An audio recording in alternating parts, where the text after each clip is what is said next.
Good morning, good afternoon, good evening, wherever you may be.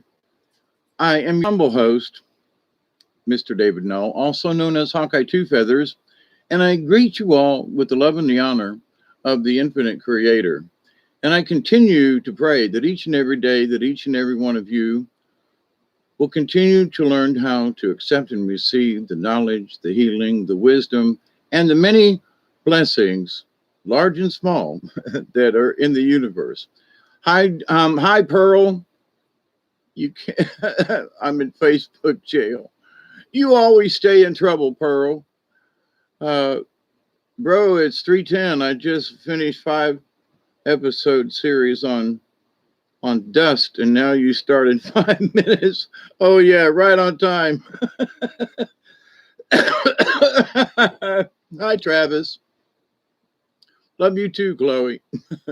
There he is. Blah blah blah. But anyway, so as I'm apt to, jump in the middle of nowhere and see, it's 3:11 a.m. here Eastern Daylight Time. Um, it's almost 2:20 by my clock here in Dave's World. Dave's World, Dave's World, Dave's World, and some things that happen in real life, I guess. And the reality show of real life that people are struggling to get by in many ways. And what I mean by that is that there's so much craziness and things going on that people think that, hey, I'm going to voice my opinion. And, here I am doing what? Voicing my opinion. Okay. But, so many of you who know me, I'm going to bring these things up, but I'm going to touch on different kinds of aspects of this. And, and maybe you'll stop and think to yourself, have I done this before? Or am I prone to do these kinds of things? And maybe I shouldn't, or maybe I should, depending on where this conversation goes. But anyway, in voicing our opinions, now I'm gonna start out, kind of low, slow, and close to home kind of thing. So I'm here at the house, and the neighbors come over, and we talk, and so I can voice my opinion to my neighbor about certain things because we there are certain things we have in common, like we live here in the woods and the swamp and stuff. We know nature. We understand things on a level that some folks just might they just might not get. Because it takes a different kind of person. You swear you've lived this life before. I'm not sure if it was this life, but I know that there have been some strange. I don't know if they're deja vu. I'm kind of thinking that I've seen into the future a little bit, and there are things that haven't happened yet, but I've kind of sort of felt like they were going to happen or something. And then when they do, you go, "Oh, I feel like that's day I've been here before." And when it's possible that I have, you have, we have, but there are other times too that you're just like, wait a minute, maybe I have glimpsed this future, you know, and I'm catching up to it. But anyway, that's my opinion, you see. So somebody else might go, well, Hawkeye's just half crocked on this stuff, and he don't know what he's talking about. I'm maybe I don't. But I'm going to bring up some things that will stop and make you think about it. At least that's my job. I'm supposed to say, hey, have you ever thought about this? So, but with that, having, I'm looking at the clock. The dragon whispers of verbal flames. Really? Um, Delaney, you know I'm a dragon. Are you a dragon too? Did we discuss this once before? Once before. I know there are several folks who we share the dragon. I'm a water dragon. I'm pretty sure. I've said that before, but anyway, it seems to fit me. Maybe I have this, I've done this before thing all the time. Yeah, I get it, Travis. And there are some times where I don't know whether I've actually done it, but it's very similar to something that I've done before. Whether it was actually this, not sure, but similar. But anyway, so enough to be deja vu-ish. But anyway, so over the years, I have voiced my opinion. I'm going to just stick with me as the rat in this. And we got a minute or so to go. Have the fire spirit dragon of 76. Okay. And I'm a 1952 water dragon. It's 3:18. We got 2 minutes and I'm ready to do a 20. Okay. I've been kind of, but over the years, in high school and growing up, and I was into public speaking and doing that kind of thing. My first play was in 1969, I think. I'm an 83 pig. Hey, pigs aren't stupid as much as people would like to say they are, but I don't know about being fat or not. I've seen some wild hogs that were kind of lean and mean. So, but anyway.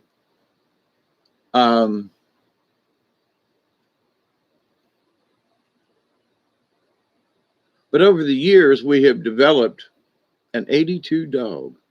That just sounds, that's just sound like an interesting avatar. I'm 82 dog.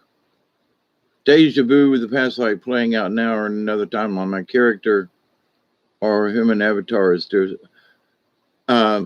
Hey, Teresa, what you doing up this earlier, this late?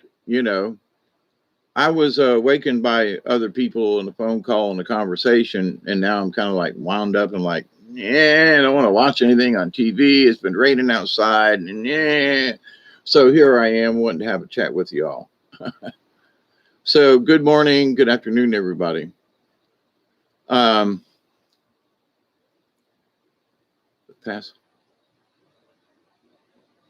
Elvis, Amy Weinstein, and Tupac. All pigs. I heard the notification go off. Motification. Wow. Is that that Lexus thing that can't understand how you talk? The word for text kind of thing. Anyway, Roman, how are you? Golly, got all kinds of folks coming in. So, I state opinions all the time. And I know over the years I have, PO'd a few people, right? But I've often said, there are times when I have to, oh, it's time, wait. Yeah, it's 3:21. I missed it. January 29th, missed the dog by rather than pig. So maybe you're a pig that barks. Just saying.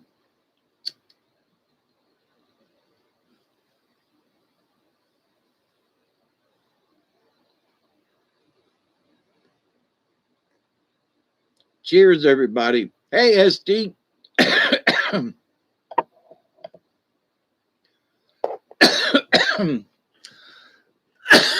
Wow, it's a whole group. Hold that thought. Oh, that was a good one. Yum, yum.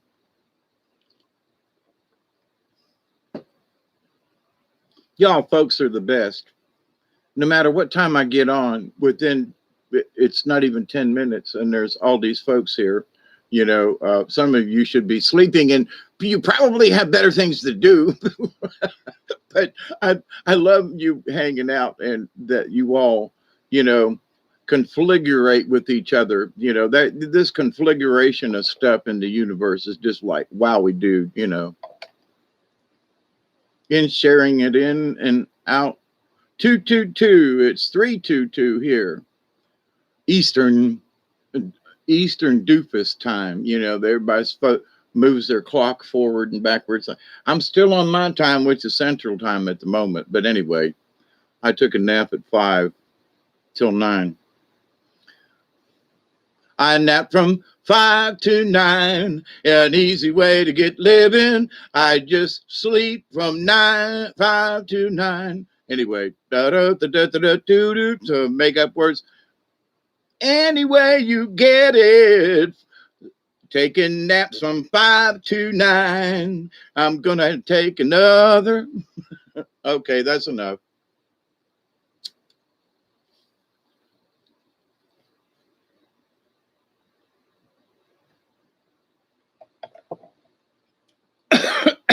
All my life, you know, summoning our troops.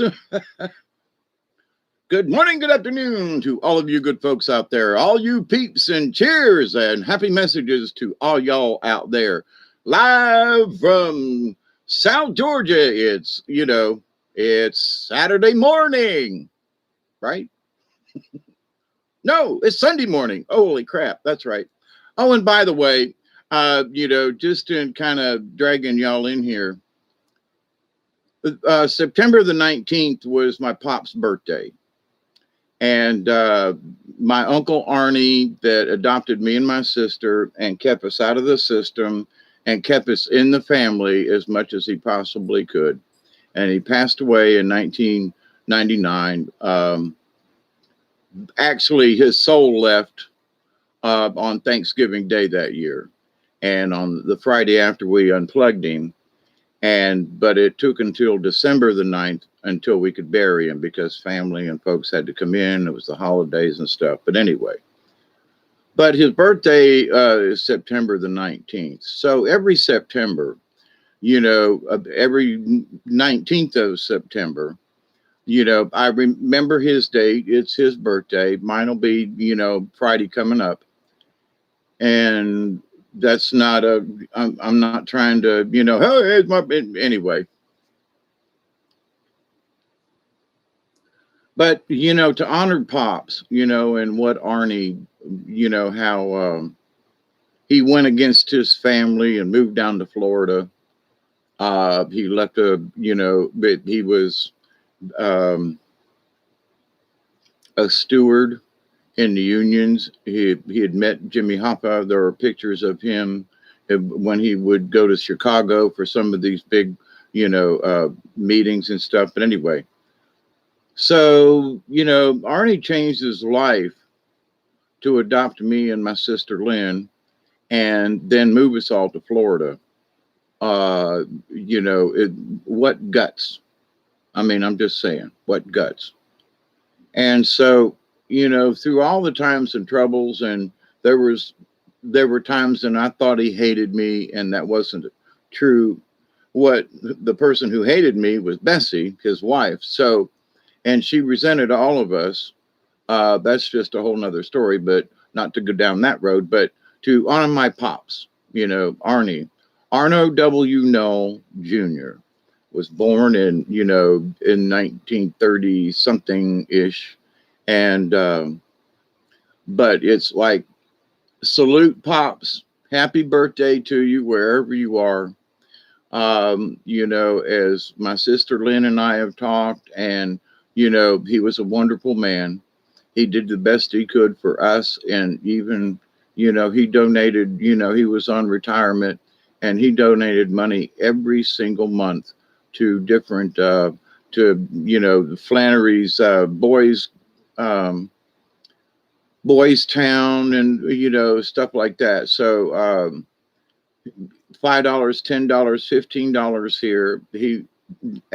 And he grew up a Catholic. So, but in his heart, did he go to church every Saturday or Sunday? Towards the end, but in his heart, he was a good man. So I salute you, Arnie, my uncle, my pops.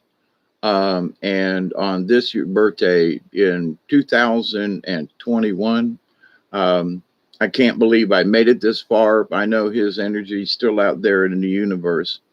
Yeah, and thank you, Chloe. You know, yeah, 9/24 is my birthday. Yeah. You want to send a package? Something, and I'm not supposed to read that. A package. Teresa let me in on something anyway, but and any day now. So I didn't check the mail today, by the way, but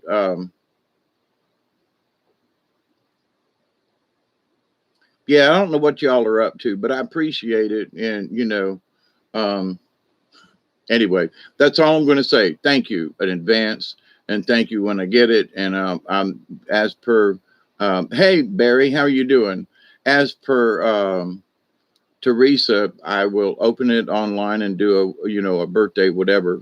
But um, every day that I'm here, for whatever reason, this particular birthday, I am so much more grateful that I'm here.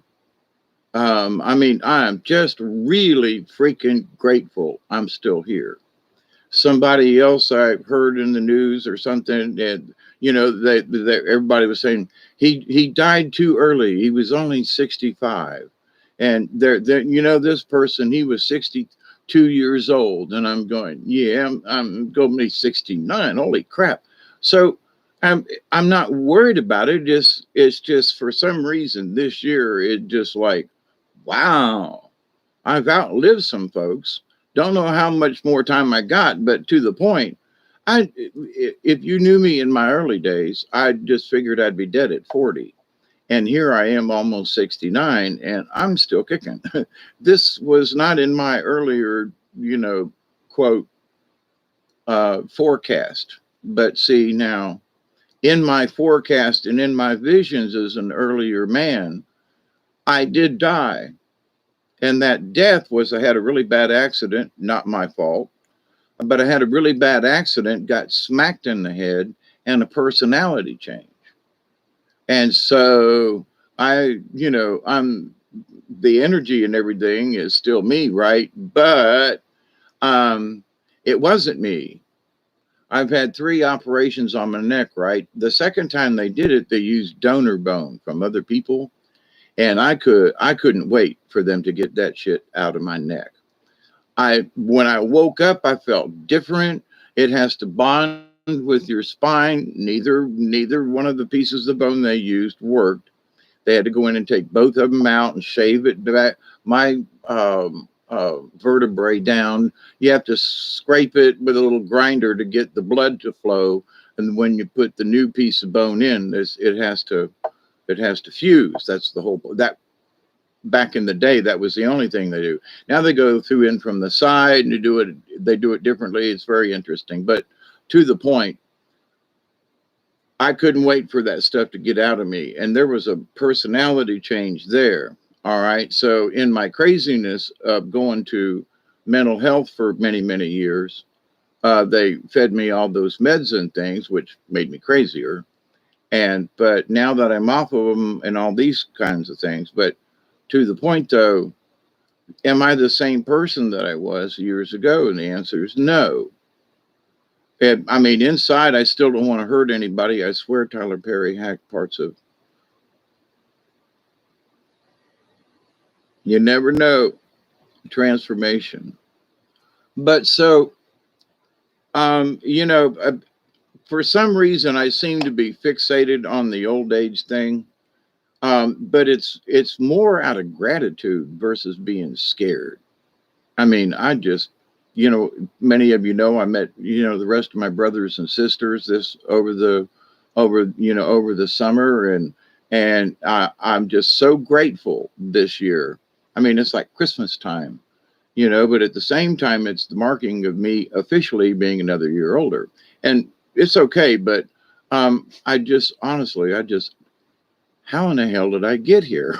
you know, uh, am I worried about how many more I got? No, but I've already outlived my grandfather. No, my grandpa. No, he only made it to 67 or 8, so I've already outlived him. And so it's just going to be interesting. But anyway, I'll quit talking about that because what I want to talk about is opinions and things.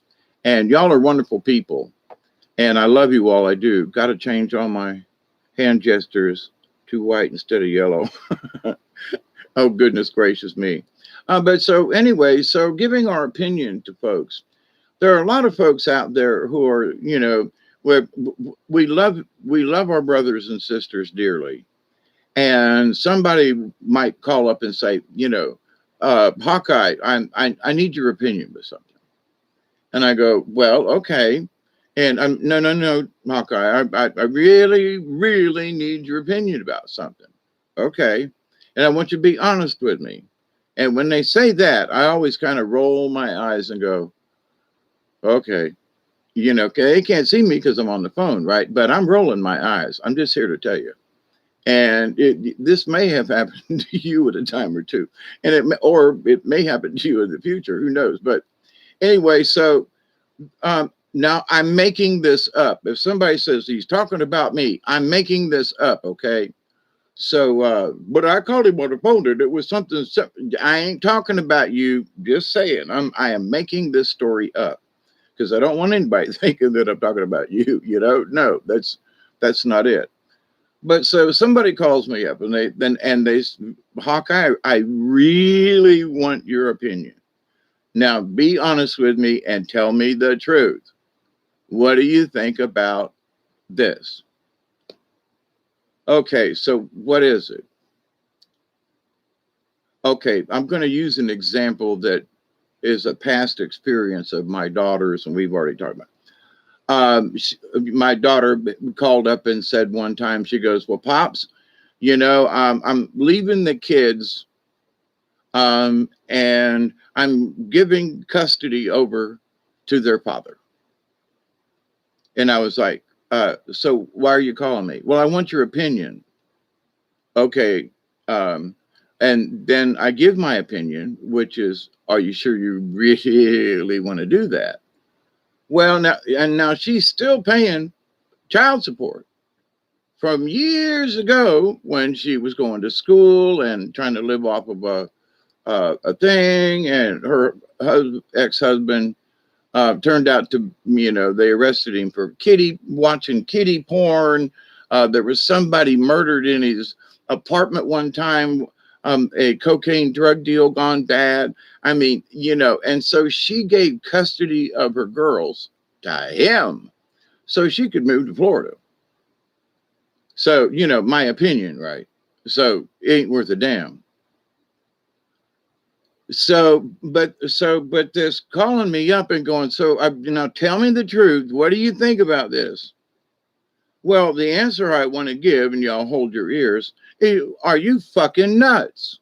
Is what I want to say. And then I go, well, so I say instead, do you think that's the right thing to do? Well, this and this and this and this. Yeah, but maybe you should get the kids. And if you're going to move to Florida, all you do, you should take the girls with you, not leave them up there in this environment. You should be the example, not this long distance mother. This is a time when, well, Pops, I love you and I value your opinion. Then why have you already signed the papers and you're telling me after the fact? So in my mind, I'm thinking, what a dumb fuck. What the hell are you doing? Giving up your girls and and also JJ so she could move to Florida for her convenience, so she wouldn't have to worry about them, so she could tag along and do this thing that she wanted to do. Now she was working. Now don't get me wrong, but to the point though, she didn't want any of the responsibility. It was easier for her to work and send a check to their dad, for the girls, which never got there, and shit was bad, and just. So my granddaughter living up there with that has, ended up in prison, is in a halfway house kind of situation. She's on probation, at least. And so it's like, so do you want my opinion? Tell me truth. Okay, so I told you. Doesn't make any difference. And then later on they go, well, why didn't you warn me about this? Well, why didn't you tell me this might happen?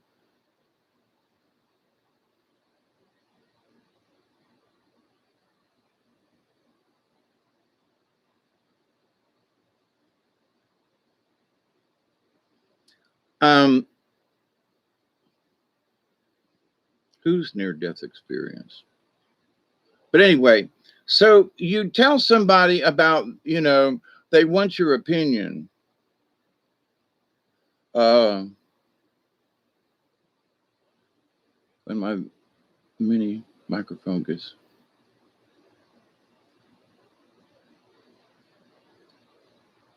Oh, okay. I got you. I caught up. I'm being nosy, y'all. I want to see what y'all was talking about. But not that it's any of my business. See, there's my opinion. I stick my nose into other people's stuff. So this discussion then is about, so I call my daughter up and I goes, listen, before you sign those papers, are you sure you signed them? Well, they're at the lawyers or with that the thing, but I'm gonna. I told Ken I was going to go ahead and do it. Can I talk you out of it? Can there? There's got to be another solution. There's got to be something else we could do, right? And other than leave them at that. Oh, but they know all their friends, and it's all this, and they're comfortable. Yeah, okay. Which got them in trouble and all this other stuff, but we won't go there, right? So, what opinion? So you try to be nice, you try to be encouraging, you try to say, well, maybe, I guess you've done the right thing. In my mind, I'm going, you're nuts. So when we try to give our opinion to other people, though, it'll make them mad. So for a while, my daughter was mad at me, right? Well, Pops, you don't agree with me. And I try to tell you, I wouldn't give up my kids for nothing, but I see where you're coming from. I see where your brain's working. It doesn't mean that you shouldn't think of something else, because something else means it's more difficult for you, you see. If you want to keep your kids or you want to do a thing, then you have to work for it. That means you're going to have to give up your time. It means you're going to have to, whatever it is, you're going to have to make sacrifices. But what she wanted to do was just go on the job because she'd always wanted to do this. So it was all about her. It was selfish. So when I say, but what you're doing is actually selfish, well, my girls, they can have time with their dad and all this kind of stuff. All right. She convinced herself that she was doing the right thing for the girls when it wasn't. And at the same time, so I give my opinion and I go, you're really being selfish. You know that. Well, but what do you know about this? Well, you asked me. You've got two girls and a boy. And, this descending order, JJ's the youngest.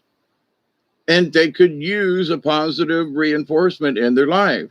You've quit drinking, you sobered up. And so, and, but now you want to give up your kids to pursue this thing. Well, I've always had this dream, and okay, you can't take the kids with you. Well, a lot of mothers would never give up their kids. They would drag them in the back of a beat up station wagon and say, "You're coming with me," right? Or a van down by the river. So, but our opinion, though, even though people want us to tell them the truth, they want us to, but when it's not really what they want to hear. So then animosity sets in. My daughter doesn't want to call me. She calls me all the time, once every 2 months or so, and goes, you should call me more often, Pops. And, so what are you doing around there? Well, I'm working, I can't work anymore, and I'm doing this, and I'm around the house a lot. So you got a phone. Oh, yeah. Well, I talked to this person, that person. I talked to this one, this one, that one, this one, this one, that one. Now, this is my daughter currently. And I go, oh, it'd be nice if you'd call me once in a while because I kind of get lost, down here by myself. And then, and the time gets kind of squished and stuff. And you should call me once in a while. Oh, Pops, I'll call you once a week. That was 2 months ago. Not a peep. Not an email, not a voice message, not a nothing. Now, I'm not here to bitch. That's not my point. But so, these folks will, they want your opinion. They want to help. They want to help you. Well, I'm here to help you. I'm just a phone call away. Then how come once a week, as you promised, you're going to call me and just say, hi, how you doing? You still alive? Yep. Okay, bye. I don't request it. I don't, but there are some of you who have talked to me much more often than my sister called me up. That was really cute. Last weekend, it was precious, honestly. And I called her back. She goes, "Well, you didn't call me yesterday, and I had to call you again today because I was worried maybe something was wrong." And I'm like, "I love you, Lynn. I'm a little slow. I'm getting a year older, but I'm still here. I'm still kicking. But thank you. I love you. And to know that you're a sibling, your sister, even though she's my half sister, but still, the fact that she cares and is calling after all these years, and doesn't mean that there isn't somebody out there sending you loving thoughts, or in their own way kind of worried, or hey, am I doing okay, am I still alive, which is okay. But for people to call and ask your opinion, and what can I do for you, Pops? You could call me once a week or once every other week and just touch base with me, so I can, you know, make sure I'm kind of like still attached to the universe sometimes, because sometimes my brain just goes off on walks, and it's a day or two before I get back. And it's really nice if people would check up on me. And it's not like a worry thing. It's just, are you there? you know. And so, um, Lady Court, how are you? I just wanted to say, why do you have to involve me in breaking my heart? A question like that, or am I in the twilight zone? Lady Court.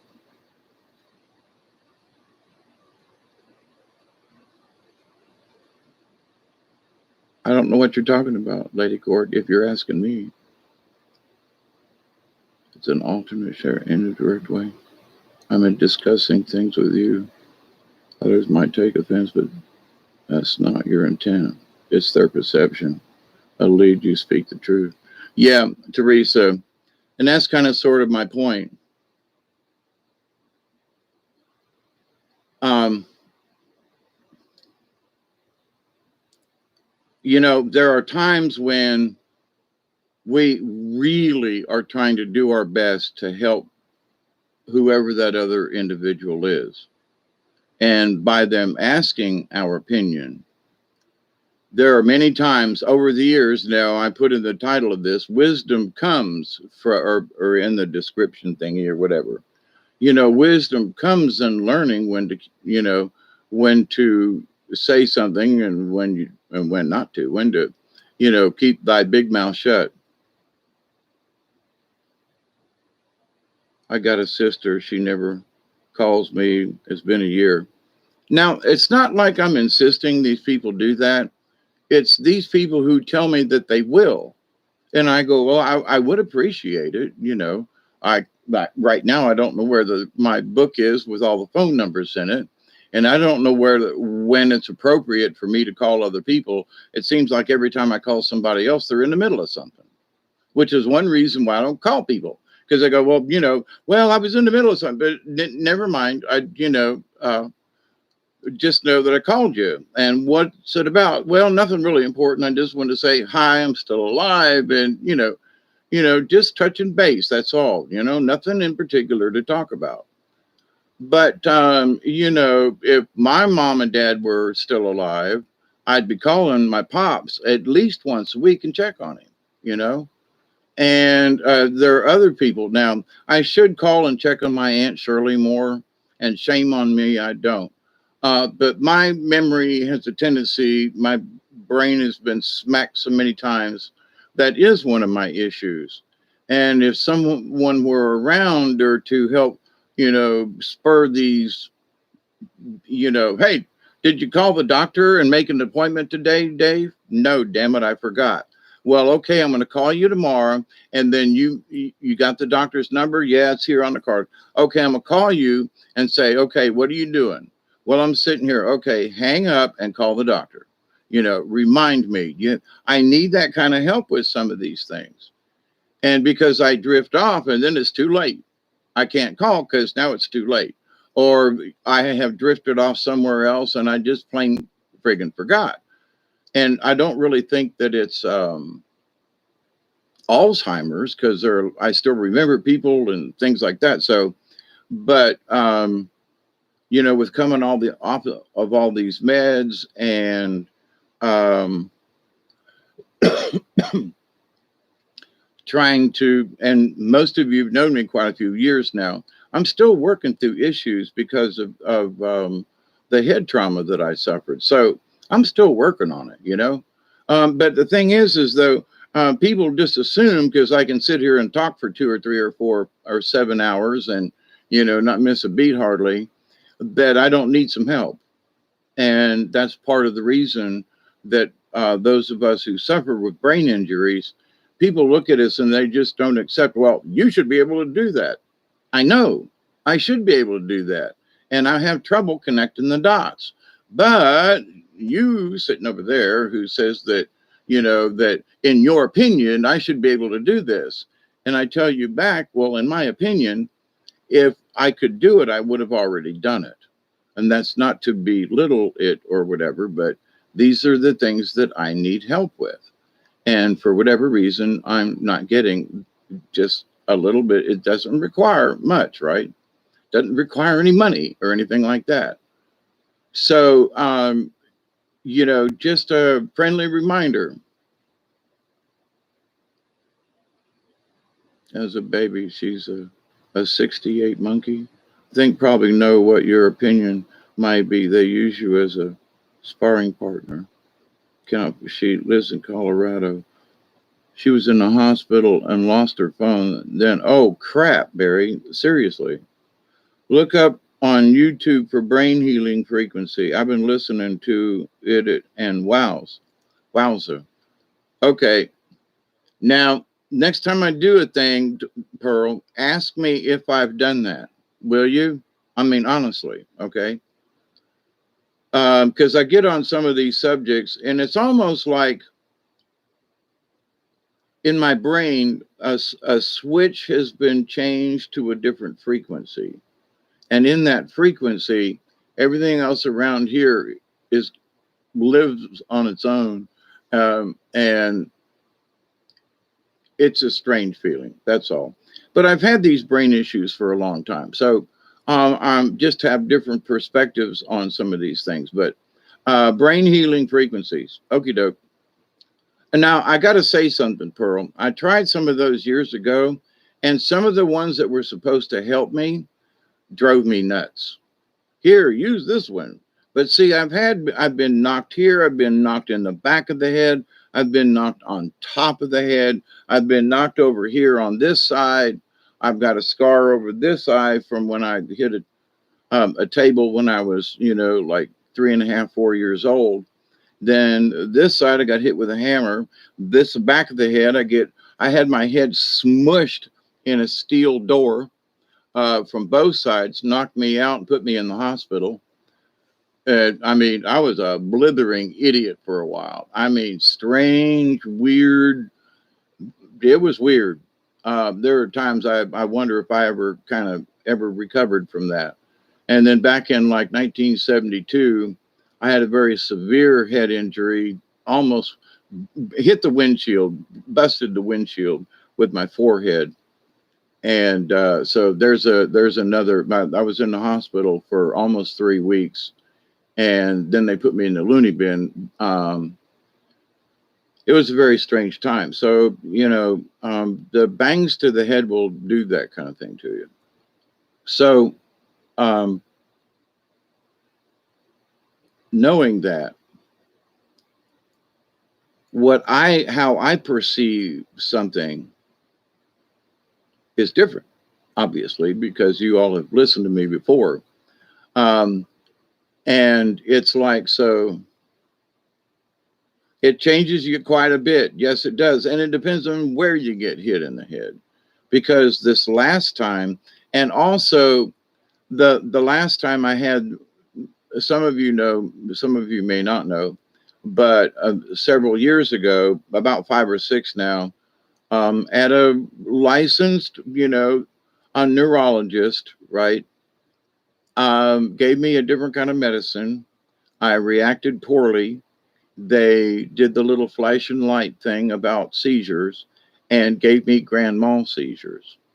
And then, because of that incident, he said that I was faking the seizures, which I'm sorry, but why would anybody want to do that? I mean, I was on Social Security. Why would I want to fake a seizure? And so after literally, giving me zaps and the flashing lights and everything and the medicines, and then they pulled all the medicines away from me altogether, all at one time. And I went into severe withdrawals. So not only did they tinker with my brain with the flashing lights, and I mean, I didn't, I've always had petite mal, is what they said back in the day, narcolepsy kind of thing. Loud 3D movies put me to sleep. I've only had 4. Last one was it was a doozy. I can't do the things I used to. Yeah, you just can't do the things you used to. And one of the things is like, you know, it's one thing to walk, from one room to the next and forget what you're doing. But you walk from one room to the next and you're like just in another time zone. And you go, what the hell just happened here? And you turn, but following through on certain things. I mean, I did AutoCAD 3D. Okay. I took care of thousands of prints. I mean, maybe even to the point of 100,000. And I'm not lying, because every single piece part of the machines that we had a drawing to go with them. And I was in charge of all of them. And to think that I used to be able to do that, it's like, it boggles my mind now. But that was before I had another head bang and they did the seizure thing to me. So, but what's that got to do with opinions? It was that doctor's opinion that I was faking seizures. Okay. It was this doctor's opinion that la la la. Okay. So now on my permanent record, it states, because of my quote mental conditions, that because of my mental conditions, they seem to think that I'm faking things. Even when the machine shows that, it's going like this. And I'm like, what about that over there? Yeah, but you don't know what you're looking. And I'm like, but that's my chart. And it shows where I started having the seizure. At this point, it went off the charts. But see, I was drooling at the time. And all I could do was think of it. I couldn't say anything. In trying to respond or ask questions. And my dear friend Marcia, I think she kind of thought I was faking it too. And I'm like, y'all ain't had to live in here because of all this damage, right?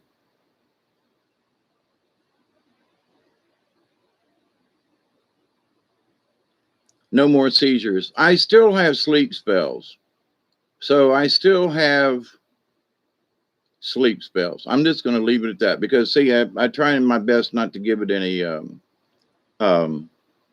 energy, to call it a seizure or anything. It's like I have little sleep spells. But anyway, so but it's these doctors' opinions that are now on my permanent records. Okay. So the doctors say, well, we had an issue with this guy. Well, yeah, because I got hit in the head. So because I got hit in the head and y'all ain't listening to me, they assume I'm crazy when I'm not. But the more they say you're crazy, the louder you have a tendency to holler. So in my opinion, I try to tell these people, look, it ain't this, it's something else. Then they asked me, well, I mean, literally, they sent me to the state mental hospital for 3 days and to be evaluated. And I was like, what? Because a doctor's opinion sent me there. In her opinion, blah, blah, blah, blah, blah, blah, blah. And that's the time they strapped me down to a bed. And, when they left, I had untied myself. They came back in to give me a shot. And I had the, I had the cuffs that they tie you down with your arms. Those came first. And then I undid my ankles. It was the nurse came in the room. I was sitting there and I said, do you really want to tie me back down, or do you just want to get me a urinal? I need some water. I haven't anything to eat. Please, and she gave me my shot and walked out. Next thing I knew, I was being thrown into the back of a squad car, dislocated my shoulder, and they took me to the crazy bin. Doctors tried to deny me, and MRI to prove I felt something growing in my brain. Yeah, Delaney, there are times when I really hope because of all the issues in my brain, I really hope there ain't nothing seriously going wrong up there in my old age. I guess if I was to worry about something, I'm already crazy. Hey, Katniss, how are you? We would all hate to do that, but in my lifetime, I've already suffered with it enough, to in my old age, golly, if I lost my mind, then what would I have? But anyway, I'd still figure out a way to, be adventurous. I guess I'd be half naked running down the street, screaming, "Give me weed, give me weed." Give me weed or give me death, something like that, You just see me running half naked down the road screaming, "Give me weed or give me death," that would, I'm just saying, lawyers and discrimination is too good. Yeah, don't you know? But anyway, but see, then there's the lawyer's opinions. See, so then it's the government's opinion. And then it's then it's the church's opinion. Which, for those of you who pay attention to Dante at all, one of his recent videos, he said, and if you're listening to the Catholic Church BS, and that religion, they're telling you a lie, because St. Peter, the rock, was actually a traitor, and that he named these other apostles who were actually traitors to the cause, and were kind of sort of killed by the guys that they betrayed. But to the point though, it's like, yeah, if you want to listen to a religion, but the real story is like, if you really knew what the real story was, holy crap, you wouldn't be listening and quoting some of these people and all this stuff. But anyway, and I thought that was just funny because, I've been chatting about the Bible and that it's a story and other people wrote it and, this kind of thing. And Dante came out and said, yep, he wasn't agreeing with me, but his statement about the Catholic Church and the churches, being BS, because they, make up the 12, the Last Supper was only the 12 apostles. And no, it's like there was a whole bunch of people there. And there was this and there was that. And the people that, supposedly were ended up actually being traitors to the cause. And I don't confess future potential brain issues. I confess instead, I'm healed, nothing is broken.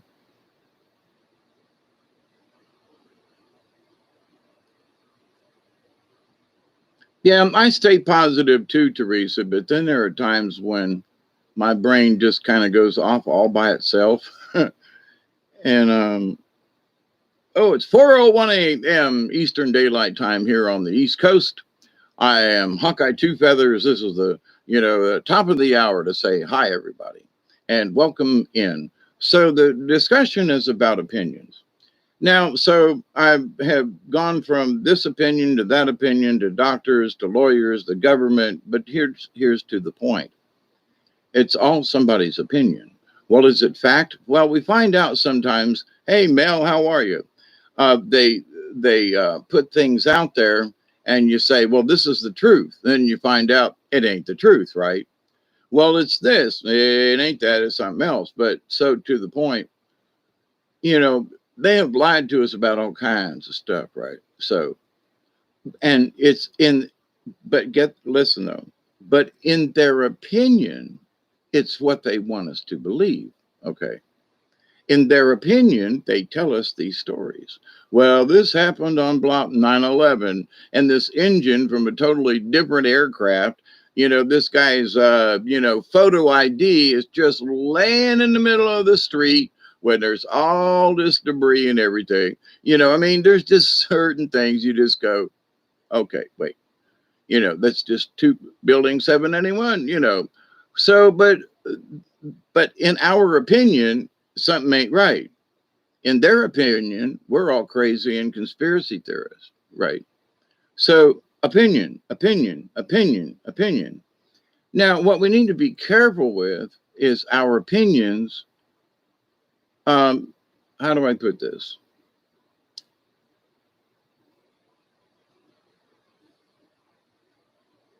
Stating your opinion is your right, your freedom, your God-given right to stand on a soapbox and tell the hey, Lady Court, I'm praying today is a better day, going back to bed.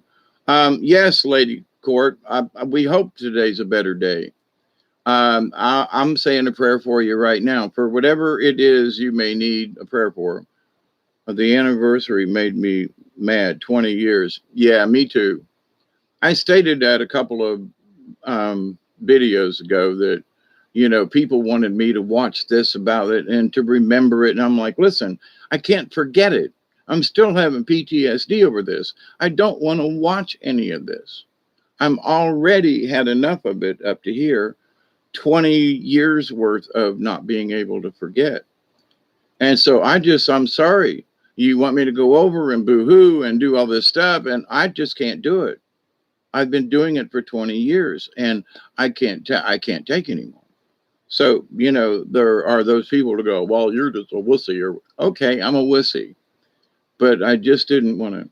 We were betrayed. Yeah, we were betrayed by by our own, whoever our own is. I don't know if but to the point though, we obviously know that there's shenanigans. We can agree on that. If something ain't right, that we can just leave it at that, right? So, and for me, I really want to know the details on things. But I've also learned over the years, do the details really matter?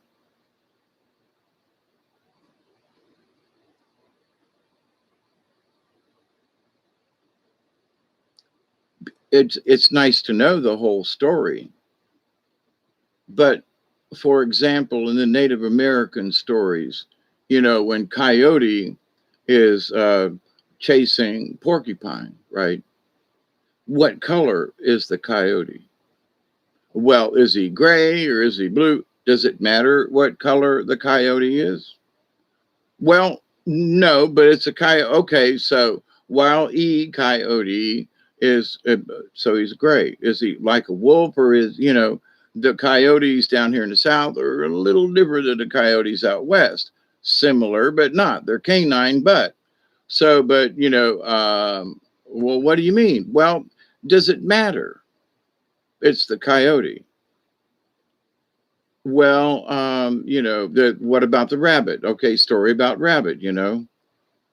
So, what color was the rabbit? Spotted? Is it a brown rabbit? Is it a white rabbit? Is it a pink rabbit? For goodness sakes, does the color of the rabbit in the story matter? And the answer is no.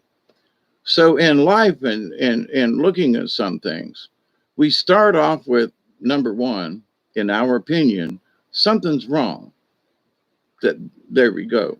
And we find other people around us, and in their opinion, they agree with us. Not that we need like-minded people, right? Because that's part of the league of like-minded beings. So we find each other and we go, in our collective opinion, something's off in the story they told us, right? We don't, there are different details and different people, and everybody has their own little area. And so, no, it doesn't matter, right, Teresa? No, just the physics on those buildings coming down was enough. Yeah, that lady who talked about it, they were dustified. I mean, I know this is gross, but there were people who breathed in other people, because they turned it into like nanoparticles. You know what I mean? They turned everything to dust. So, but anyway, but to that point, yes. So, in our opinion, we can state our opinion collectively, but has anybody listened in the last 20 years? No, it's all got swept under well, it's them conspiracy people again. Still, after 20 years, we're talking about but they fell. No, they didn't. They crumbled. No, they didn't. I mean, I'm sorry. No, they didn't. Because it left a hole in the ground. And number one, because of whatever the heat factor thingy that helped coalesce this thing to turn it to dust. Sorry, I've looked at a lot of other demolition tapes and stuff, and they don't turn to dust. There is dust involved, but they don't turn to dust. So, but anyway, and now I know what's happening. I push, yes. So, and that's one of the things in my prayers that, that I've been adding here this last couple of months is, and I continue to pray that each and every one of you will continue to learn how to reject those negative things in your life. And I do mean that. And the negative things are the things that trigger you to go off on, on tangents with your brain, and you go off over here, and then and you can't really focus. But here's the thing: people say, "Well, but it's important." But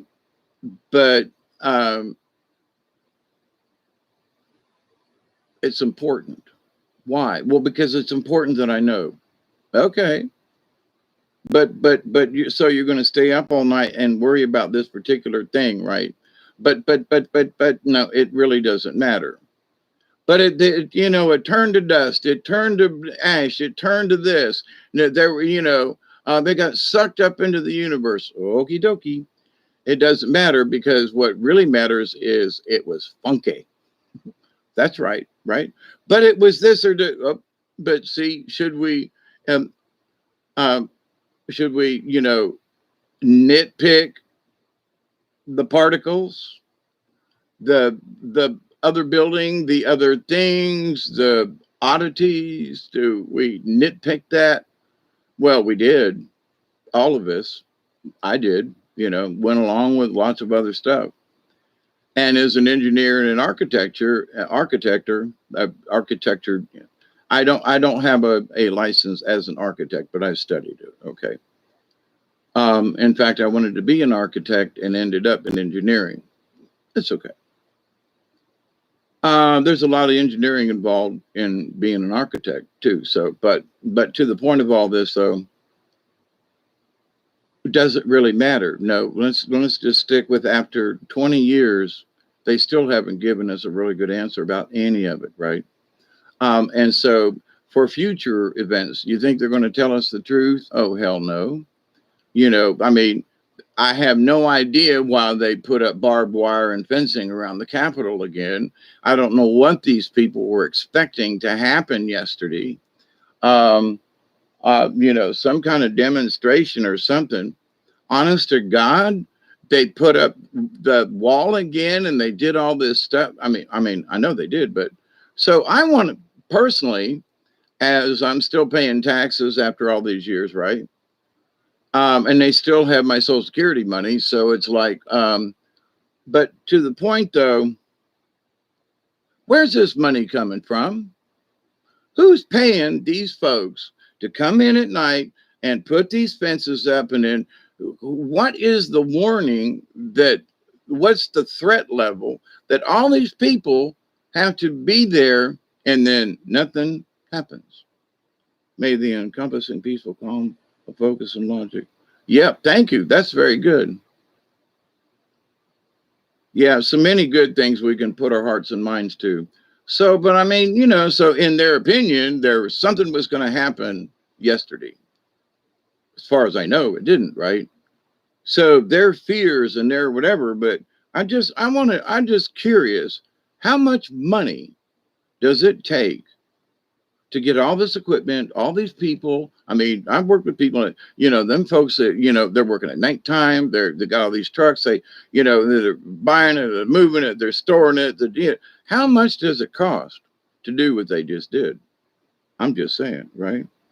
It's 412. It'll be 420 in a couple of minutes. So we can all have a real 420. But so anyway, lovingly, our opinions. Sometimes we may say something as simple as,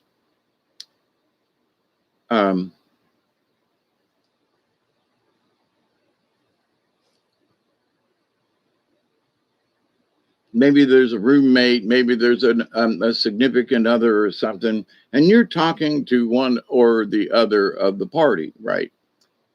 And you go, gee, I was over to your house the other day, and it's a shame that, your garbage is full, you know, and nobody had emptied your garbage. And somebody was like, well, what? Well, the garbage was full, and I just thought, there are other people in the house that could have. Now, you say, well, that's a simple remark, basically. Well, I was just, I just saw that your garbage can was overflowing and there was stuff on the floor, and, and do you need help? I mean, so you're trying to be nice or what's going on, right? But what you're being is nosy. Now, it may be true that the garbage is full and it's overflowing and there's stuff on the floor, but it may be there was a lot of stuff you threw in there. Then you said, I'll get it tomorrow when I get home from work. And you just got home from work the next day. So does it look piled up? Is there trash around? Does it look weird? Does it look nasty? So somebody walks in your house and you say, and they see your garbage overflowing. To be nice, they mention it.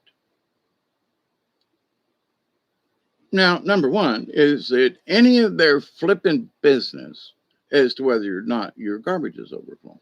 But it's a simple thing, right? Well, no, we have to understand that sometimes those simple things of it's our opinions, it's actually we're poking our finger in somebody's eye because they're thinking, what what business is it of yours? Friend, foe, neighbor, relative, doesn't matter. What business is it of yours? Because it ain't yours. It ain't your house. It ain't your business. I mean, so, but we think it's doesn't really mean anything. But it's an intrusion on someone else's privacy. It's an intrusion on maybe like for me, I know when folks come to my house, they go, gee, Dave, you finally cleaned out that corner over there. I know it's been a while and it was nasty when I cleaned it. Let me tell you, I'm embarrassed. So because of my brain issues, I'm still working on some of these things. So I still got a pile of stuff out here. I'm still trying to figure out, and it's probably just going to go in the garbage because so far it ain't going to town. It ain't been donated. Nobody wants it. It's going in the garbage because I ain't going to store it nowhere else, right? So there are things like that I'm still having lots of issues with, let me tell you. And, but I still pick one thing and go, you're gone. Well, but what about the rest of the pile? I don't know, but I'm taking this out of the pile and it's going in the garbage. So, the pile gets smaller as I go along. And rather than try to deal with the whole thing one piece at a time, right? It was like,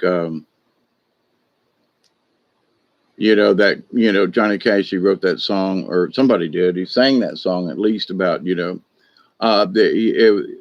for every year, this guy built a Cadillac out of parts every year. So it was a 59, 62, 65, automobile. But anyway, so you make parts out of something and, and it is what it is. But with our opinion, though, we have to really stop and be careful.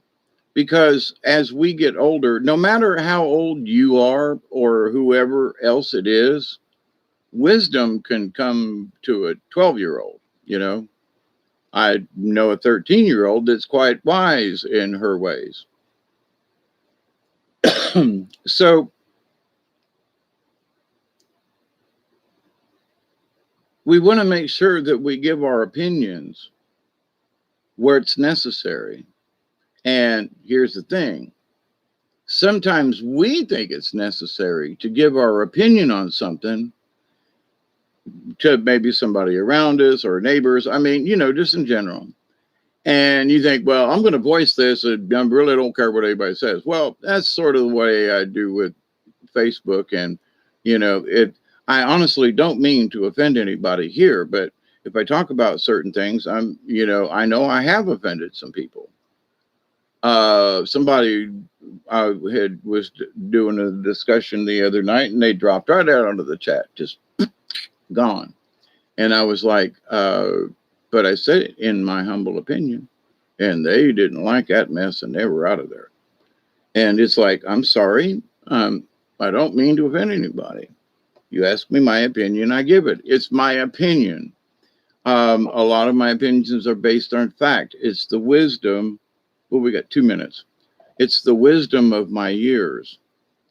Simply because I've lived through things, I've witnessed things, and in that, there is truth in what I have witnessed.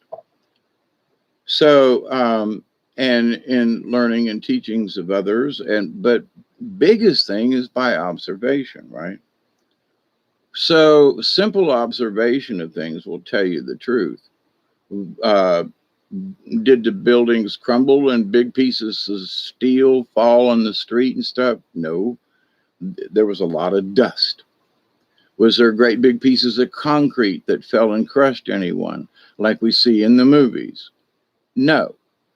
Okay, we can agree on that because it didn't. There are great big waves of dust and dirt and stuff coming down the streets, but there wasn't any debris, right? A lot of paper floating, which was interesting. So we got 1 minute for an official 420.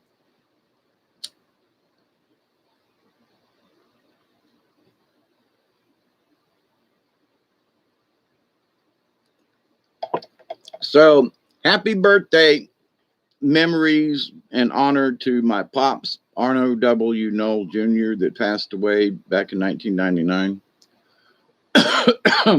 It's the 19th of September is his birthday. And so this is honor of him. This 420, before he passed away, he would sit around with some of us in the theater group. We'd play poker. And, it got to the point where he knew we all smoked. And some of the folks that smoked weed were almost as old as he was.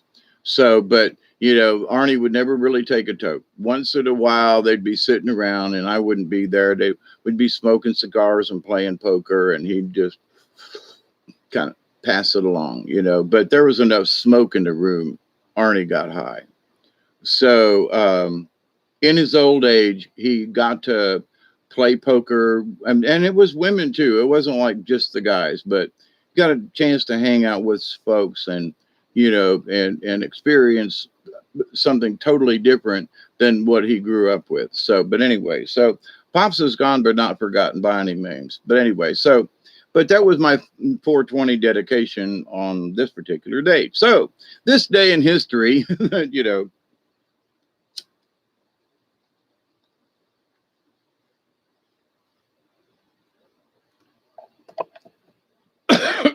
but I've noticed here recently, and this last year, things are starting to kind of go back to, Pops. Thank you, Pearl.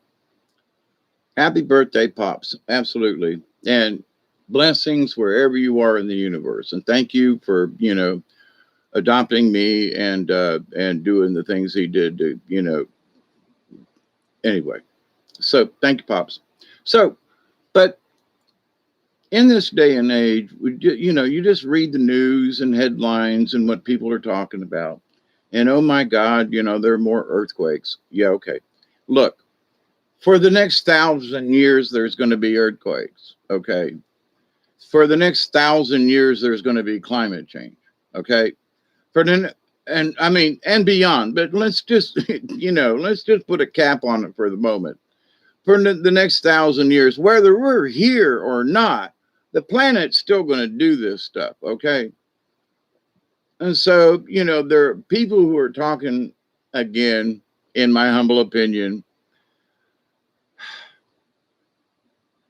Oh, there's something we got to do about climate change. Okay, so you want to put some more spray in some more airplanes and that across the skies? Because the other day, man, it was nuts. Okay, and there was little short bursts, like in V shapes and little. It it was really odd. That wasn't one. They weren't just great big streams across the sky. Uh, it, Strange looking, you know, patterns in the sky, if you will. I wonder what it looked like from space. You know, maybe somebody was skywriting or something. But anyway, so what are we going to do about climate change? Nothing. You know, what we could do is like quit using nuclear uh, stuff and go to other things.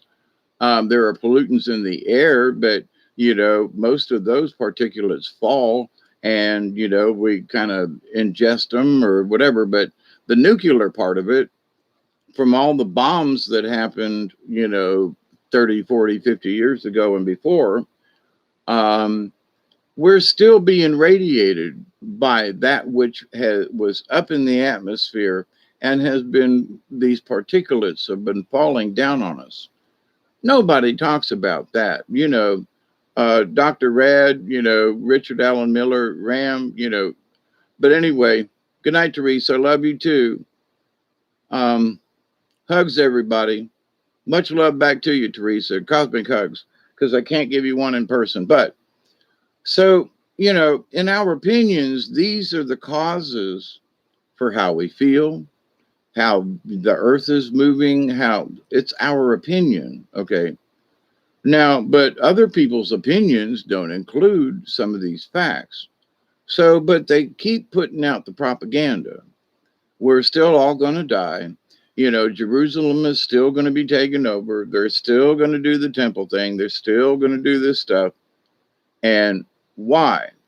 Because that's what they need done in order for their belief, such as it is, their belief of a savior, of a Messiah. So they have to make what they wrote come true, okay? Because otherwise it's nothing and they lose out.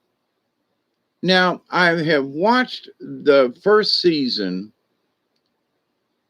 of the show Evil. Now, it's supposed to be based on Tom Brown's, or somebody wrote a novel. Okay.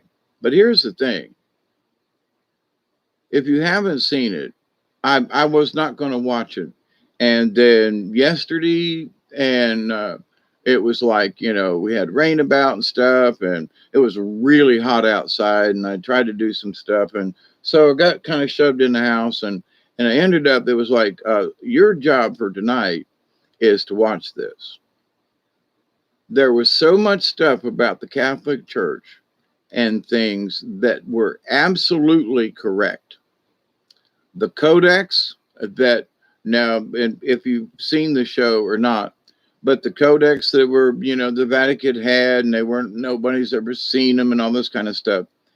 There was a prophet back in the Catholic Church back in the day, but the 15 somethings, that corresponds with the date they talked about where these codex thingies come up in the show. Okay.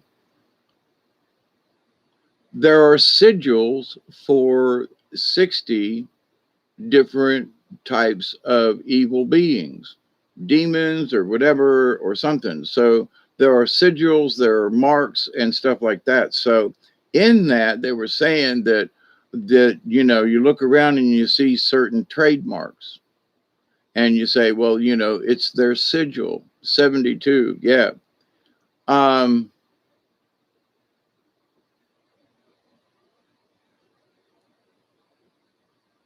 I watched Star Trek. They made me watch it again, The Spirits. And an interesting thing that kept popping up was, it's the new Star Trek, but it was about Khan, but it's the new Star Trek, right? So, and the name of it is Star Trek Into Darkness, I think it is, right? So this guy would blah, but it ends up it's Khan, and they load. Guess what? Guess how many of these bombs, which are actually have been converted, and there are people inside the bomb casings, right? 72. There was another movie the other day. The person who was driving around had a cab number that was 72. And I was like, wait, hang on. So, for those of us who watch Dante, and he's always saying, look for the signs, look for the symbols, and they're there, right? And they're not necessarily hidden. I mean, they're part of the story. In the beginning of Into Darkness, they're on the planet Nibiru. Okay, what? They're on the planet Nibiru. Paying attention? So and they start worshiping the starships. But anyway, but to the point. So there's a lot of stuff that shows up, and you scratch your head and you go, it could have been any other number. When you stop and think about some of these things, it could have been any other number of pods, the cab number, or whatever, but it's 72. And then in this movie, there was a 72. And then in this one, and also 27, which is the reverse. But yeah, Khan's people. Yeah. And so for some reason, I was like, well, I've seen this movie before, but it has been a while. And isn't there something else I could do? No, it's too hot outside. I've been fighting off the mosquitoes. I've been pulling these weeds that are in the yard. And so every chance I get, I go out and pull some. The skeeters drive me nuts. And then I come back in the house, sweat for 20 minutes and come back in the house.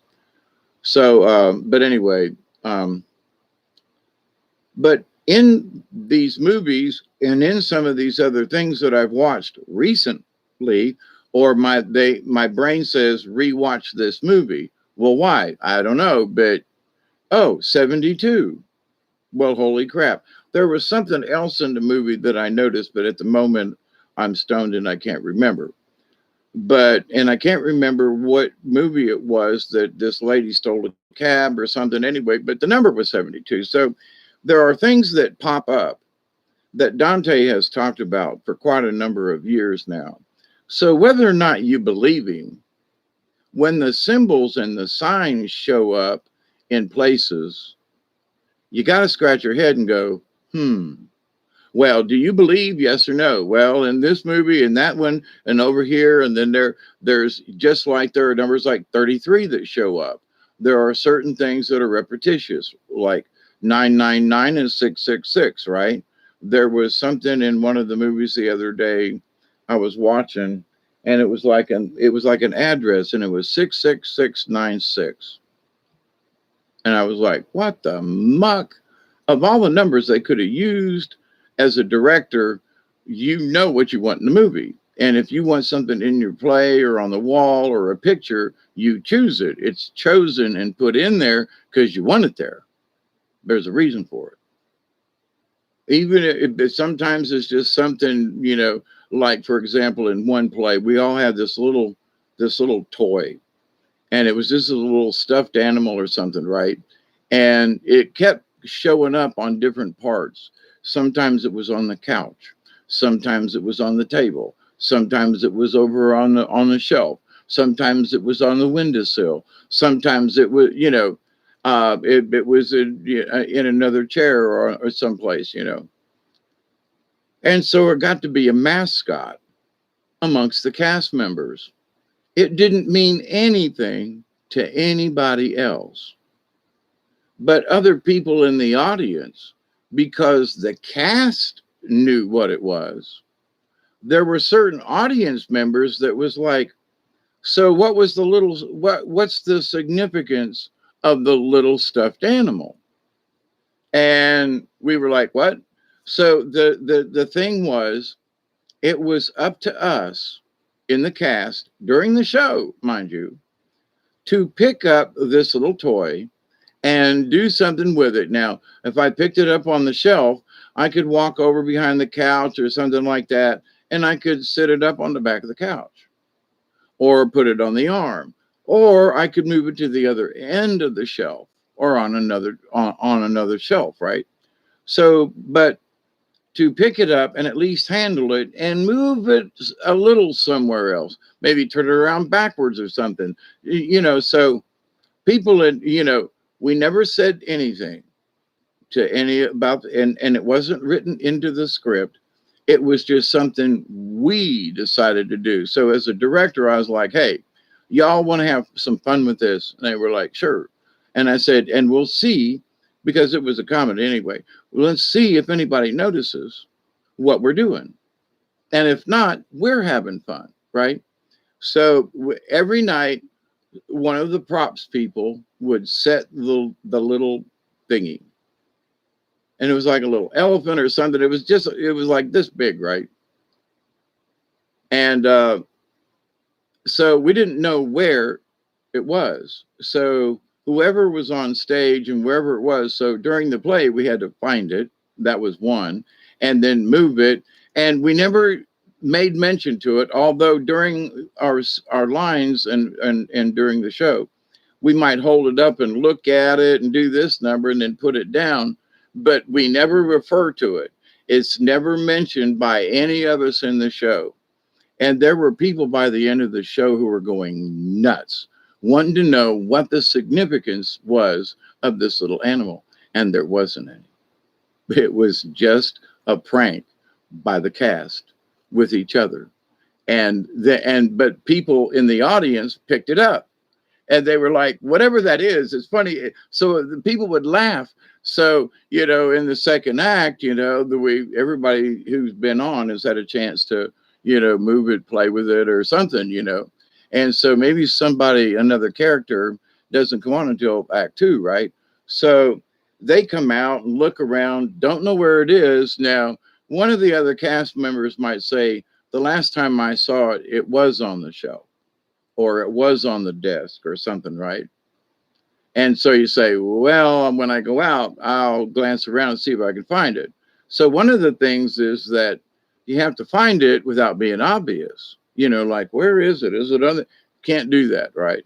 So there were certain stipulations. But so in our opinion, this still has to do with the topic. In our opinion, we were just having fun with one another in the cast. And it got to be that the audience was expecting it. By the end of act 2, I don't think there was a third act in that play. There was like a pause, there was a scene change, I think, in the middle. But anyway, people were going crazy. What they were whispering in the audience? What's with the little animal? Where is it now? Who moved it last? It was just hilarious. So you can change people's opinions by never saying a word, simply by your actions and your curiosity. So you can change someone's opinion, because what I mean by that is they thought there was something about it. The audience was convinced, in their opinion, that the little dolly thingy really had something to do with the play. And it wasn't. It was just a fluke. It was just a freaking game with the cast. So in life, there are times when things like that can happen. So if you and a coworker, or say 2 or 3 of you on a team or something, and you go to I'm thinking of Ray Stevens, and the grand poobah thing, go and do the anyway. So you go to a convention, and so at this convention, you're standing around, each other, and you're watching folks, and you're like, you see what that guy over there did? He must not be from around here. He must be country folk or something like that, right? Or too hoity-toity, which is the other. So, a bunch of us rednecks, that still got mud on our feet and and maybe a gnat or two in our hair, but, are shunned by them folks who like to, go like this. And so with that, the three of you are standing around and kind of cracking little jokes and stuff. So, kind of what's going on. Yeah, Alexander, how are you? I'm working on the high part, like a TV series, Loki. It was so fat from this, and some days later, you're absolutely Roman. And even in Loki, Dante showed that there was in one of the towards the it was either the the next to the last or the last episode. He and the woman are up on top of the roof, and then right behind it is a symbol. But hey, Alex, how are you? So, but to the high point, let me finish this. But so, in our opinions, there's nothing there until someone says, "Hey, keep an eye out on this and see if you see it." Like Alexander, you just got here, but a movie that I saw, or whatever, had the number 72 on a cab. That this, or yeah, she had. It was one of these. She was a hired assassin after somebody, and she wrecked a car and did it this and then stole a cab, but the cab number was 72. And then in the Star Trek remake of Khan, the Star Trek Into Darkness, the number of pods was 72. So for those of us who watch Dante, um, but anyway, there are some things about the program Evil that some of the remarks that they said about the church, the date they talked about when they found these things or something, corresponds very closely to the time in Catholic prophecy that I've talked about the priest who wrote these prophecies about the future of the Catholic Church, and that this is the last pope, and this is the end of the Catholic Church. So as this story goes, what I was told in 1970 by Sister Helene, what I have learned since then from priests and other documents and other, over the years to back this up. Now, here's this show. Now, this is season 1 I watched, so last year. But here's the thing. It's the Kodak. They want to find out whether or not it's true if this is the end of the Catholic Church. And for those who know about the prophecy of this guy back in 15 something, that corresponds with the date in that the Codex, to my point. What? So there's a lot of truth that I saw in the movie. I mean, in the episodes. And I was like, holy crap.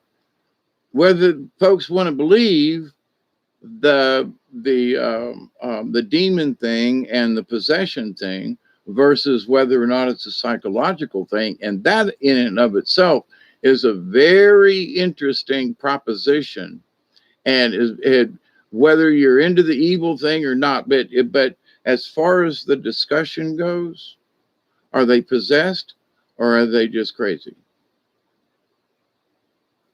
I mean, but there is a difference. They could actually be possessed by something, but are they crazy? So for years they've been telling me I've been crazy. They put me on meds. I saw demons and monsters and shit, and literally, not quite the way depicted there, but seen my share of stuff I would rather not see again. So what is this evil? Now, but the Catholic Church, the things that I've known for years, I've discussed them on here, okay, before I knew about the program called Evil. So now I'm on season 2, episode 1, and things have changed. So, and watching the preview kind of thing, which I really hate because then they put these teasers in your head, is like, what the hell's going to happen? But to the point though, people say, well, how do I learn the truth? There's a lot of truth in those episodes. Just watch it. There's a lot of truth in those episodes. And I've been looking for symbols and signs, and nothing's really jumped out at me. But the references to things specifically about the end of the Catholic Church, no, they mean the end of the world, and the thing about sigils, the thing about signs, it's like for a long time, have you ever looked at the Procter and Gamble symbol? What it's got like this thing with stars on it kind of thing. Have you ever looked at it? Well, Dante has also shown that there are a lot of stuff, especially if it's got a V in it or something, and the symbolism and who's behind those symbols. Okay. Do we know what their intent is? No. But what we can do is look and go, there's one. Oh, and there's one. Because now you see it being used like the black guy on Evil. His father's doing these paintings. And on his paintings are these symbols. Yeah, well, there's something, something, something. He thinks it's cool. And so he's got it on all his paintings. Well, then he comes to find out that his father's had his wife, and anyway, it's on her pottery. So, but it's a symbol that goes back as a sigil to sort of like a house. And in whether the 60 is true or not, there are numbers 60 that relate to this. So there seems to be a whole lot more truth, in my opinion, and in this series, then people want to just say, well, yeah, but it's just a story. No, they're telling you the truth. What? Yeah. Now, whether or not there's this big Kodak map with pieces missing, I'm not sure about that. But there is prophecy within the Catholic Church that they would love to. Now, here's the thing. There are those factions that are literally tied into demons and nasties, and they do rituals, and they have nothing to do with Christ. Okay. And as I've said many times before, these folks are the Antichrist. They're the opposite of what Catholics and people around the world are supposed to believe. That ain't really what they're doing. It's priests and nuns and people over the years, have written books and stories and have published, and some of these folks have been killed and silenced and, wake up dead. I mean, what was it? Pope John Paul I lived for 33 days. Nobody ever questioned that. And when it happened, I was like, what's with that, right? Before I knew what the 33 meant. So the signs and symbols are all around us. All right. What's the series called? It's called Evil. Evil. And I had no idea as to how I thought this was. Have you noticed that the demons are all kings and dukes, human labels? No, I think I was looking for other stuff. I'm going to have to watch them again because I was so overwhelmed by the story and by what the topic and their opinions, and I was like, holy crap.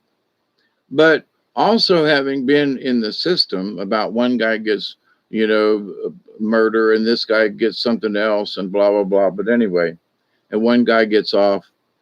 And I'm like, that really happens in real life. I mean, there was an incident in Moultrie years ago that I won't talk about, but because this guy who shot this other person and killed him, and supposedly drugs involved, but because this one person had a lot of influence within the city and the county, that was just really quiet. And there was those of us who said, whatever happened with that time when the shooting thing? Oh, well, we don't talk about it. Well, but what happened? We don't talk about it. But we know, but we don't talk about it. Okay. So, but to the point,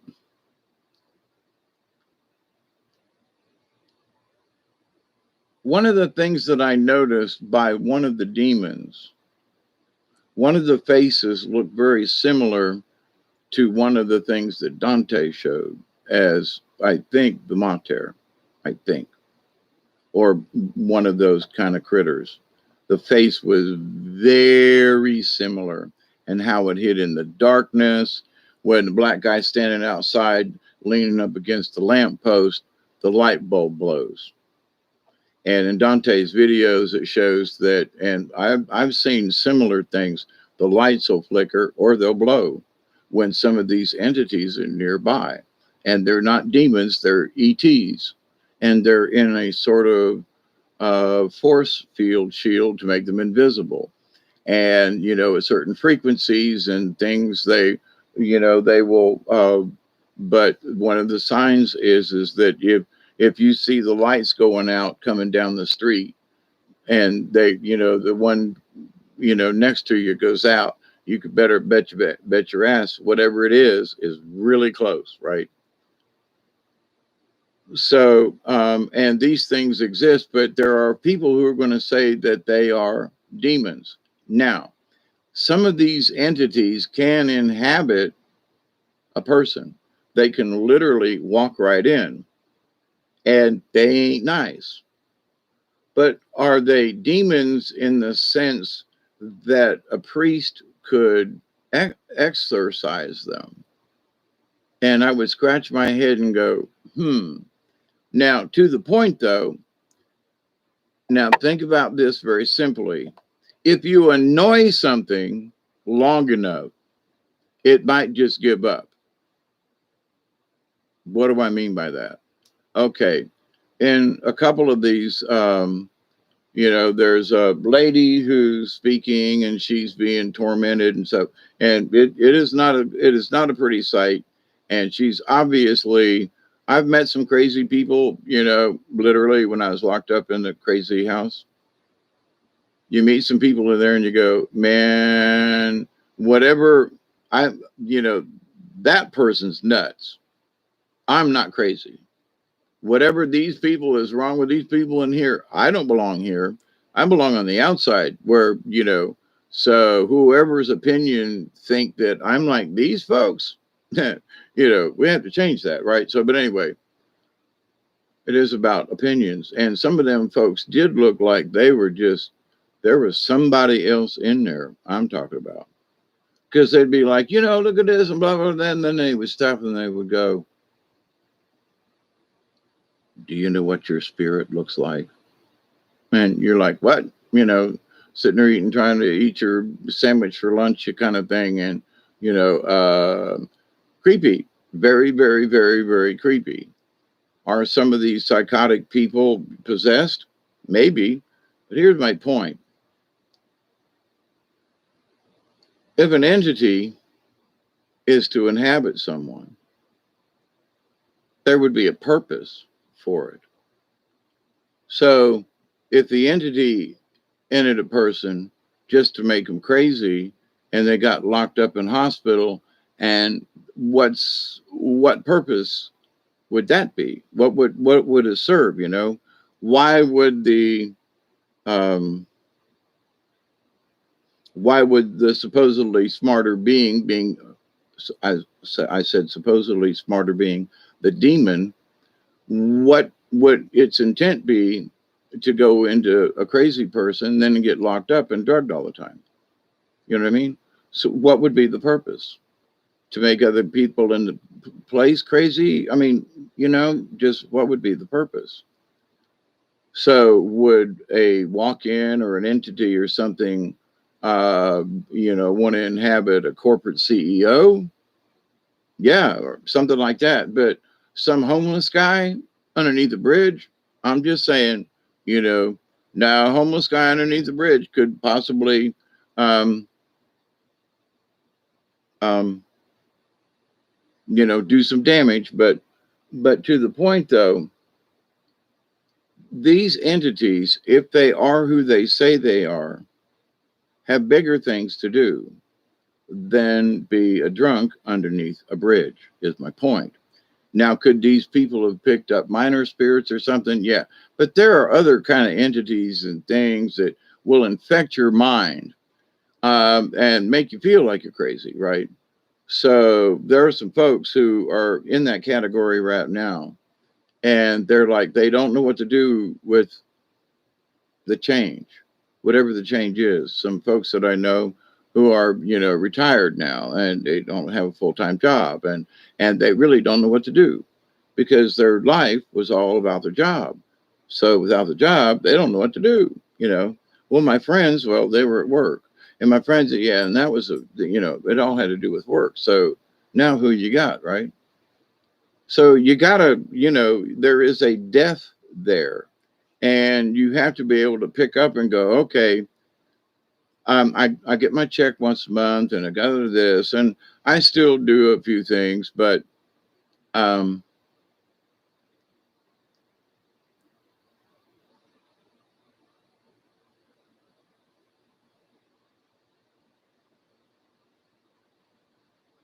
so basically the energy and everything that is being, around us. My point about that, now we've been told that there are, vampire type, entities out there. I would agree with that. But sometimes some of these people are just crazy. And the people I've met over the years, and you probably know a person or two that go, that they just ain't wound right. They're not really necessarily bad, but they ain't wound right. Now, in my own way, I know I'm not wound right. I'm wired the way I am. And, okay, I'm the hippie hermit kind of guy, naturalist thingy. Okay, puppeteer, storyteller, shaman in training. Okay, that's me. All right. But at least I know what it is I am, and where other people are just nuts. They just kind of wander around and bing bang around. They don't really, they can't really say what they are. You know what I mean, or what they've done, or So, but with that, and each of us has our own little purpose or whatever. So it doesn't matter what I am or what you are. It's that we know who we are. And at least our path up to this point may have been really crooked and crazy. But if we stop and look at where we're going as far as our future, we can make a determination. I don't want to go over there. There are snakes and alligators. I'm not going over there. Okay. Just saying. I'm going to go this way, staying away from the snakes and alligators.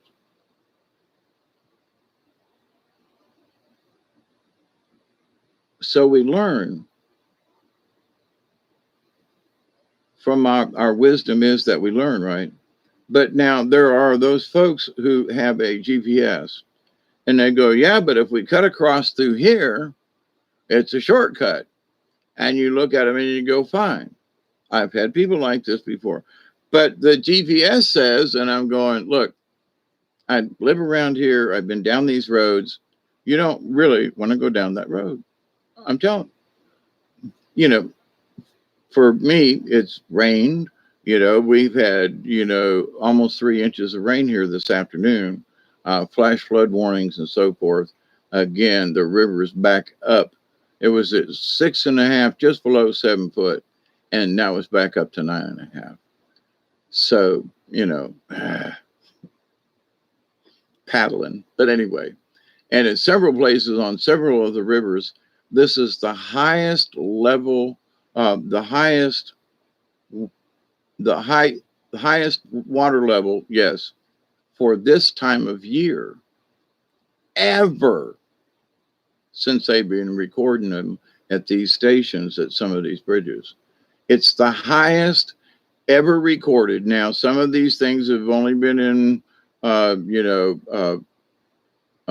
existence for like 20 or 30 years, so the data is not real long. But since it was recorded and has been recorded, it's the highest it's been ever recorded for the last 30 years or whatever.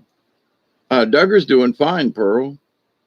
But so anyway, so what seems to work in the situations, and I would agree with, like, when it feels like the entity is trying to take you over. Now, having had what I thought was a walk-in years ago myself, and I just felt like somebody else was in me, but I was taking a concoction of meds and stuff. So, and I'd had another brain injury. So I was really kind of loopy. There wasn't anybody around that I could really talk to. They all just thought I was just faking all this stuff. And I'm like, you really guys, I really need some help here. Oh yeah, but you'll get over it. Just grow up and, but no, you don't get it. Something's different here. You know, I kind of felt like the lady in one of the episodes, she's got twins, right? And then somehow they start doing prayer over her and they check inside and they ain't but one. There's no longer any twins. And they call it ghost twins or something. And she goes, but what if one ate the other? Because you could see it, but inside there was arguing and you could hear the noise and the mother was going, it's eating it, you know, and where there were two babies, now there's only one. So it's like, okay, well, could these things kind of exist? Sure. What if now let's discuss this because it might not have anything to do with the church. Okay. But it could have everything to do with the Charistus and other beings in the universe. So the symbol of the cross could be a symbol for not necessarily just for Christ, but of everybody of the like mind, you know. So if you're of the cross, that symbol's a good one versus the swastika. You know what I mean? But back in the day, the swastika was on Native American stuff that goes back, you know, a couple thousand years. So it's been in paintings on cave walls, you know, used. And but it wasn't a swastika to the Native Americans, you know. They did not use it as that. There was that power was not the same. But so the Nazis, you know, they bastardize it. But so the symbols that some of the symbols that we think are bad actually started from something good. Okay.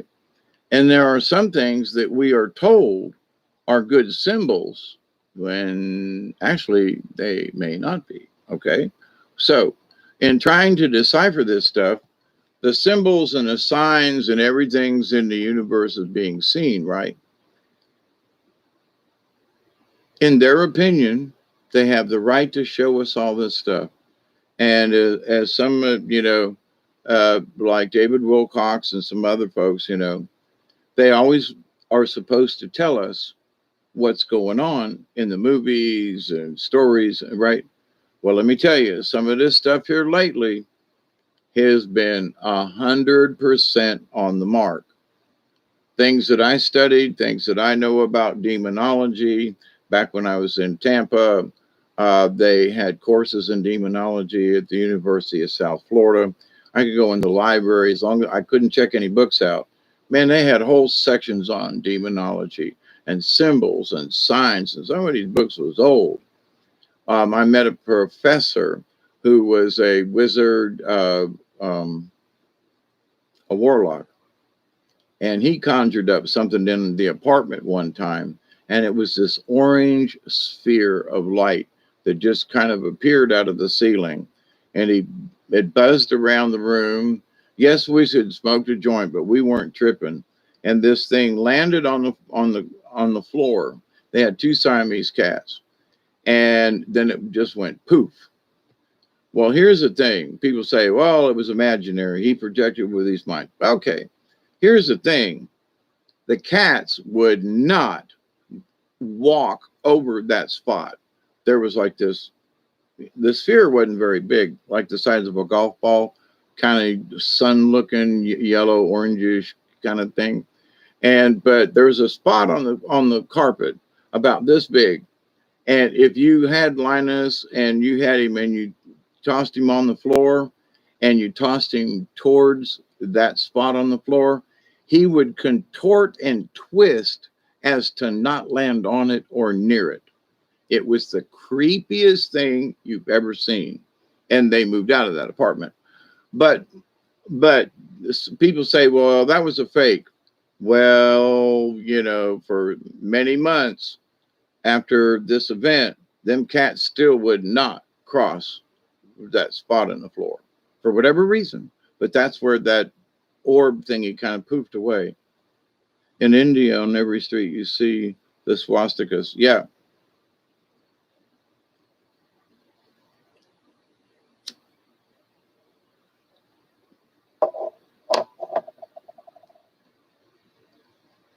So, so in our opinion, you see, this still matters with the symbols. In our opinion, we're doing okay. In our opinion, oh, it's harmless. Now, I've warned people a long time ago about sigils and stuff. And I've noticed that it's kind of calmed down. But one of the first things I noticed in this series, Evil, is the fact that they're using sigils. And the sigils represent these, suppose in the story at least, and I'm going to have to do a little checking on this, the number 60. But in the number 60, that's how many of these different, let's call them houses, okay? So this is, sort of like in Harry Potter, this is Snipes and this is their house, and this Hogwarts, and you know what I mean? So in that, it would be like a tribe too. So the native tribes are 500 nations. So this could be like, instead of the 12 tribes of Israel, this is the group of 60 of the demon emblems. So one's a pig, one's a this, one's a that, one's a this, something's there. But they each represent their own thing. But each one of those things has a natural power associated with it or to it.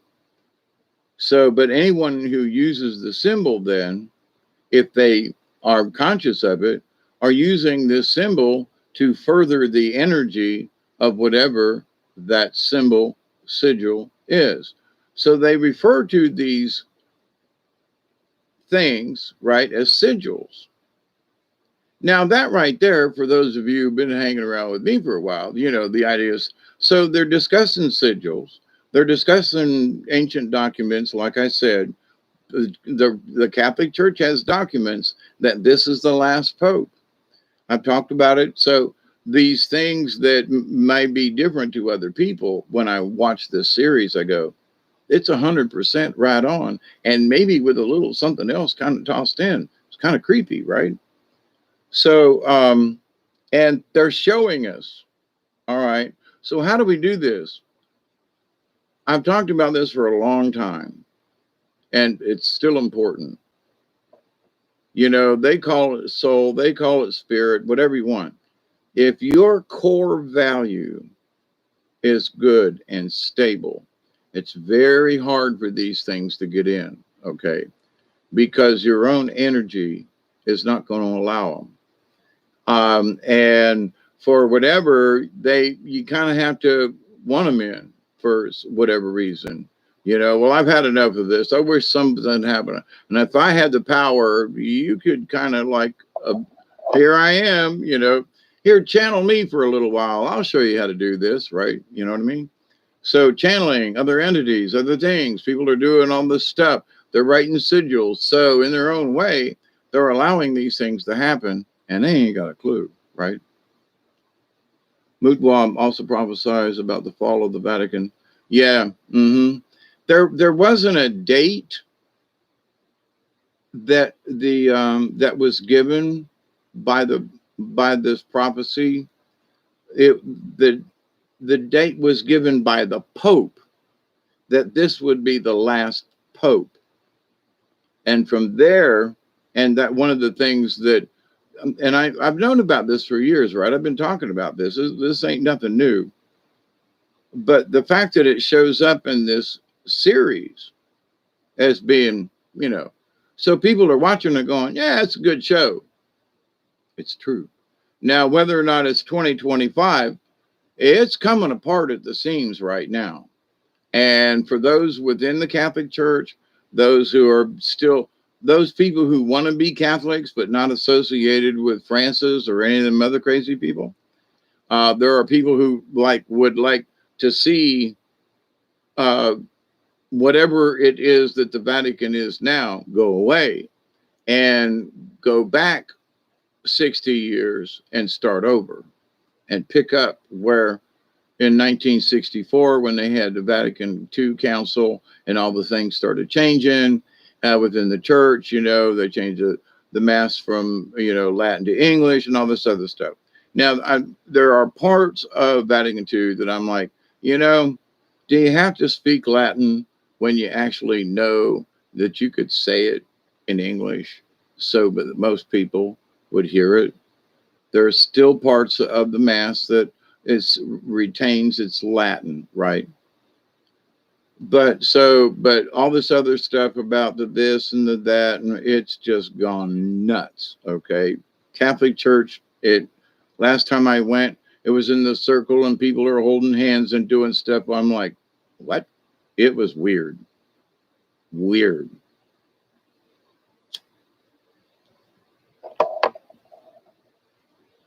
I felt like I had gone into a place that had become a cult. I swear to God. It was like, it ain't church. It was weird. I did not want to go back to Mass and haven't actually. So our opinions of some of these things, like, who that we know that has a channel that talks about sigils and magic all the time and stuff. It's like, I've asked this, talked with many people about it. Is it curiosity, or is there a hidden subliminal reason that someone continues to talk about magic? Okay. Magic this, magic that. It's my opinion. The last tote put on my birthday.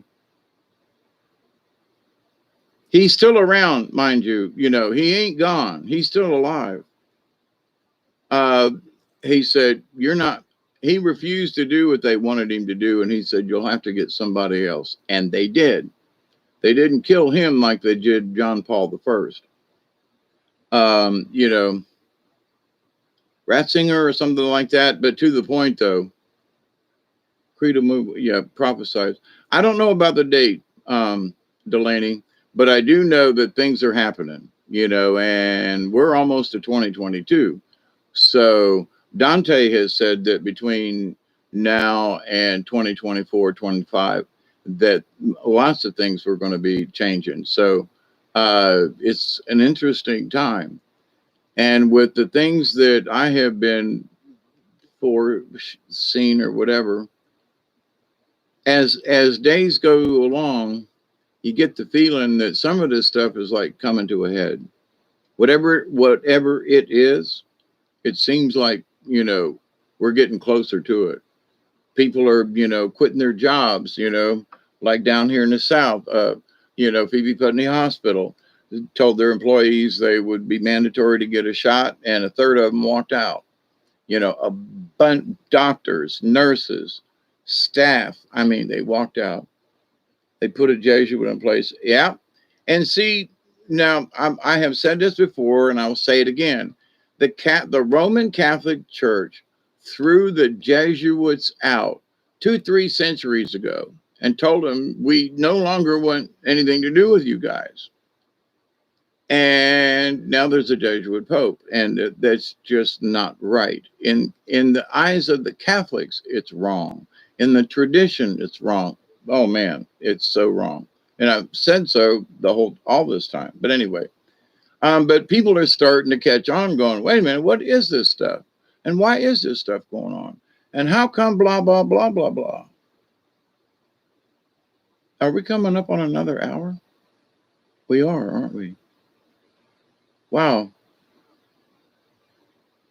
Roman, you too. I just realized that it's like almost, it's 5:12 in the morning. Holy crap. Yeah, I started really late, but I was up and wired and but so anyway, to kind of sort of wrap up this, I know we all need to go get some sleep and all. Today's another day.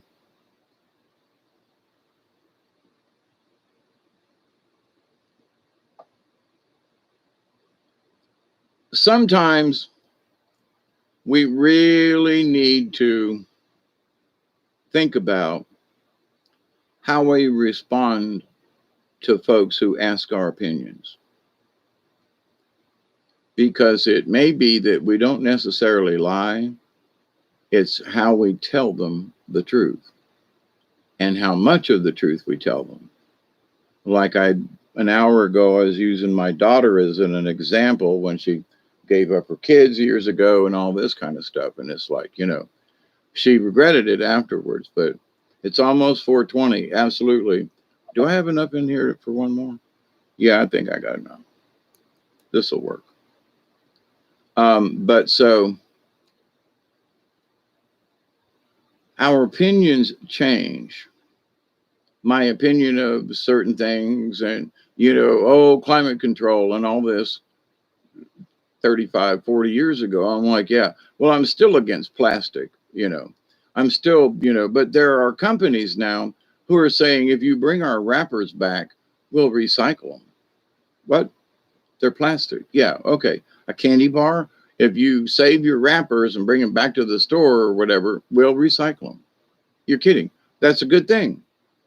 I mean, hey, Ian, all is as well as possible. Thank you very much.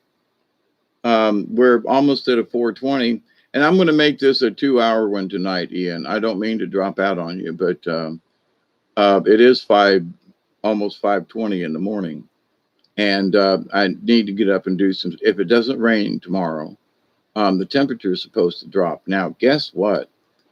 Next Friday, I'm not trying to promote my birthday, I promise, but the thing that I hope for the most for my birthday is that the weather will cool down, because this year it's the second day into fall, right? So Wednesday's the equinox, Friday's my birthday. So you just made coffee? Yeah, I don't think I could do another hour. I really don't, Barry. I really wasn't hyper in a mood to do this, but some things earlier on this evening, and I said, what the hell? Let me get on here and talk about this thing about opinions and, and one of the things that, say, for example, I'm a parent, right? I got children, grandchildren. So I have stated my opinion about certain things and haven't heard from my son in years, or my grandson. So it's like, okay, so for whatever it is, there's an opinion there. And up to now, I haven't been able to figure out any way to fix it. So, so what do I do about it? Do I cry, whine, or do I say it is what it is, and I just have to not worry?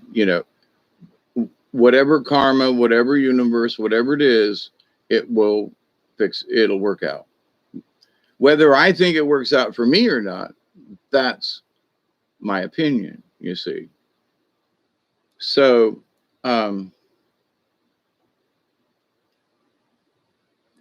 Opinions are like buttholes. Everybody's got one, right?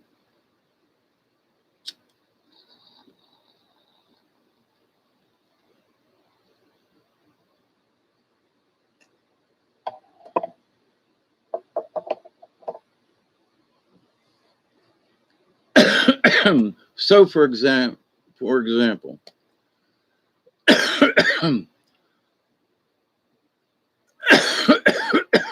us guys know when the wives would ask us, does this make me look fat? There is no right answer to that. Okay. You're not going to win that one. Okay. And women go, what do you mean? What are you talking about me? Listen, hey, Michelle, maybe I will stay on a little longer just because y'all showed up. I ain't got nothing really to do this Sunday anyway, but listen and watch some football. Now there was some damn good football on today. Let me tell you, there was some damn good football on today. Michigan State, man, and Miami got whooped, boy. Let me tell you, just saying. But anyway, with our opinions though, so a son or a daughter. But now here's the thing, and it's a sort of a running joke down here in the South. The old ladies will get together, the old blue-haired ladies that wear their hats on Sundays and everything, and it will be, and they'll all get together. Now, did you see Miss Margaret over there? Bless her heart. Yeah, I don't know. I don't think she's had her hair done in a month. Bless her heart. So they throw in bless her heart or his heart, depending, and like oh Lord have mercy, look down upon these things while they're talking bad about them. Okay, so at to say, well, bless your heart. I know you can't help it because your hair is all messed up. Bless your heart, and you go, what? Well, your hair. You haven't had your hair done, and it looks like over a month. But bless your heart. Let me know if I can help you, honey. So when you just commented badly about somebody's hair, or maybe it's their makeup, you know what I'm saying? But to the point though, but the old ladies and so forth down there is like, bless her heart. So somehow that makes a rude comment okay.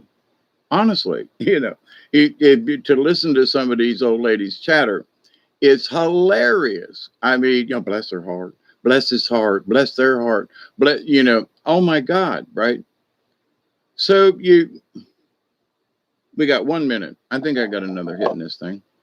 So, but in this opinion of things, here's these little old ladies talking about somebody in church, bless their heart, right? And in that, but so somebody ought to tell her, bless her heart, you know.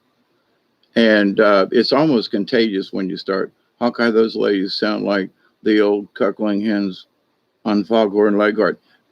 In a lot of ways, you can kind of, now, things have changed in the last few years in downtown Thomasville, but there were certain little restaurants and hangouts where the little old ladies and the guys would go. Right, they still have their teas. They still get together with the ladies' garden club or this club or that club, and they meet at their local restaurant and they all get together and they got a place in the back and they all sit together at certain tables and they all sit there and go, bless their heart, you know. So, and some of these people have been, in the town all their lives, and, some of them have more influence than not, but some of them have just been there all the time. And because they're there all the time, there's influence there because they've been there. Interesting. Not that they're rich or fancy or anything, but they've been to all the meetings, they've attended, I'm just saying. So, um, but in their opinion, this person who, really doesn't stand up to, cut the mustard in a lot of ways in some of the higher circles and social things, but because this person's always there and they're polite and they're mannered, and then, bless her heart, we let her come to the meetings. Well, she's not as rich, but bless her heart, but she's a good person. Bless her heart, she, uh, it's not her fault. Her family was poor. Well, bless her heart, she does. Oh my God, 420. There you go. Here we go. Fire in the hole.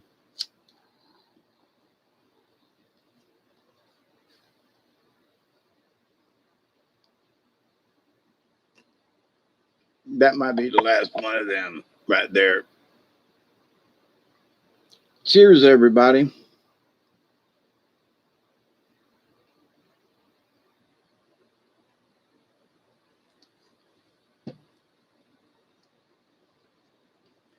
So in this discussion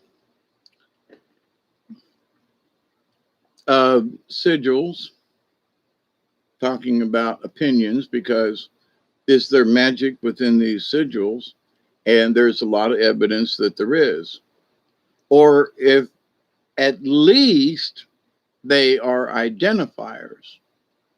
So if these people all, hey, Esty, if these people all use this symbol to recognize one another, then they're of that group, right?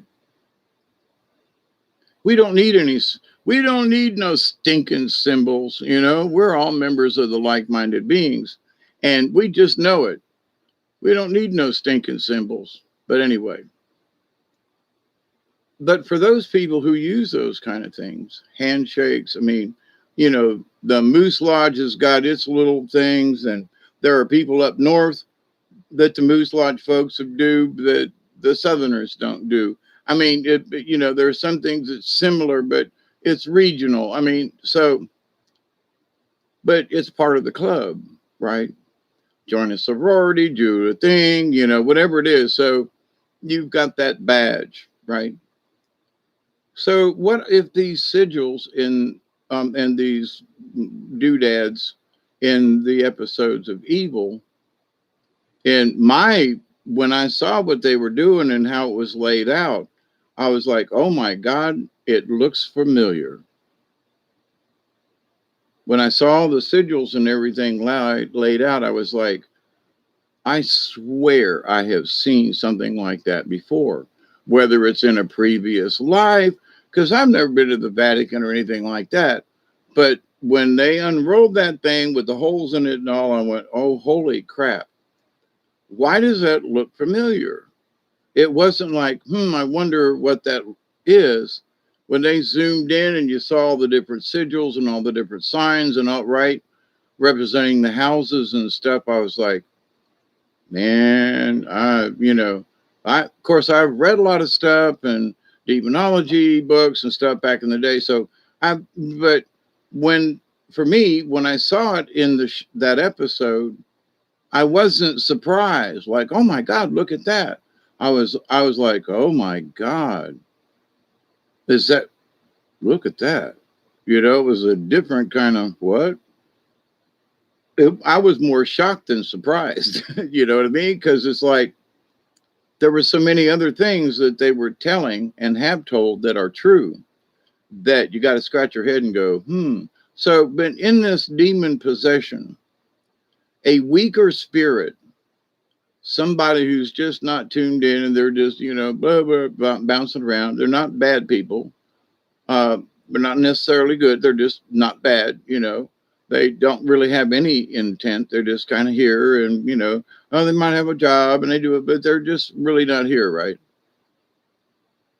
So those people are susceptible because they're just not tied in, right?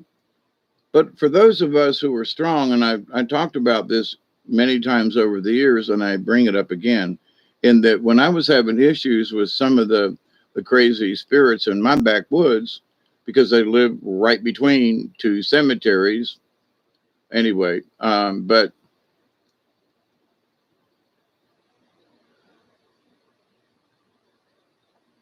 trying to be brave and be stronger than them was like stupid.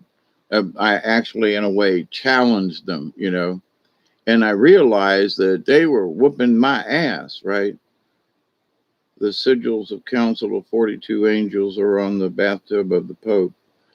Yeah, there's and other things too. What about all the serpents and stuff that are at the Vatican? That stupid, crazy chair, that wall behind where he sits at the back. Oh my God, is that like insane? I look at that and go, that ain't Catholic. Whatever that is, it ain't Catholic. Get it out of here. That's one of the most horrendous things. I think if I went, I'd want to burn it or something. I mean, honestly, I think I would go postal. Yeah, that whatever it is, it's horrible. It is horrible.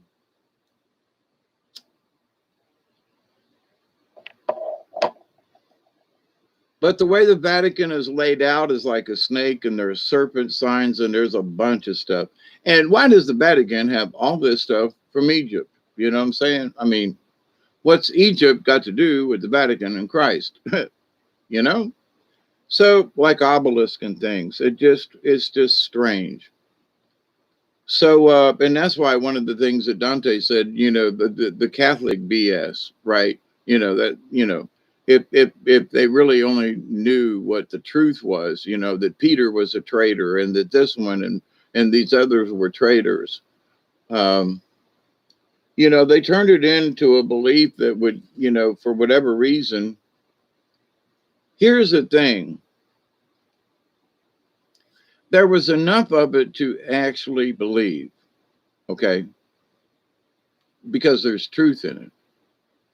But what the apostles wrote down and all this kind of stuff, and you find out later on that some of these folks were traitors, and they were working for the Romans, and they sold some of their friends out, and it's like, what? So it's like, yeah. So Peter betrayed Jesus, right, 3 times before the cock crows, right? So what? And then Jesus said, I'm going to make you by rock, and upon you I'll build my church, right? So he took somebody that betrayed him 3 times and made him, quote, the head of the church thingy or whatever. What? He's already betrayed you, he's already shunned you, and now you're going, and then I ain't saying Jesus was nuts, but my point is that in the narrative, though, do we really know the truth? Did Peter sell everybody else out? I mean, do we really know the real story? So as Dante says, Catholic Church and that BS, thank you very much. That's what I've been trying to tell folks. And that, for me, that's what Mother Mary told me that's what my mission that she told me about when I was, about 11 or 12. And that I would talk about things. I've known this all my life. She told me that my purpose would be to tell the true story, to tell the truth, and that there is a Christ. There are these things that happen. There is goodness. There are these things, but they have been seriously tampered with, and that it's about the truth. So, am I telling people not to believe? No, believe in Jesus, believe in Christ, believe in the things that happened. Absolutely. Should you believe in the church? No. Period. Not any of them. Don't get wrapped up in the church, because they were all written by people who wanted to create a narrative, you see. Because if we really knew the real story, that Peter and some of the others were traitors after, Jesus left, and then what? Well, holy crap,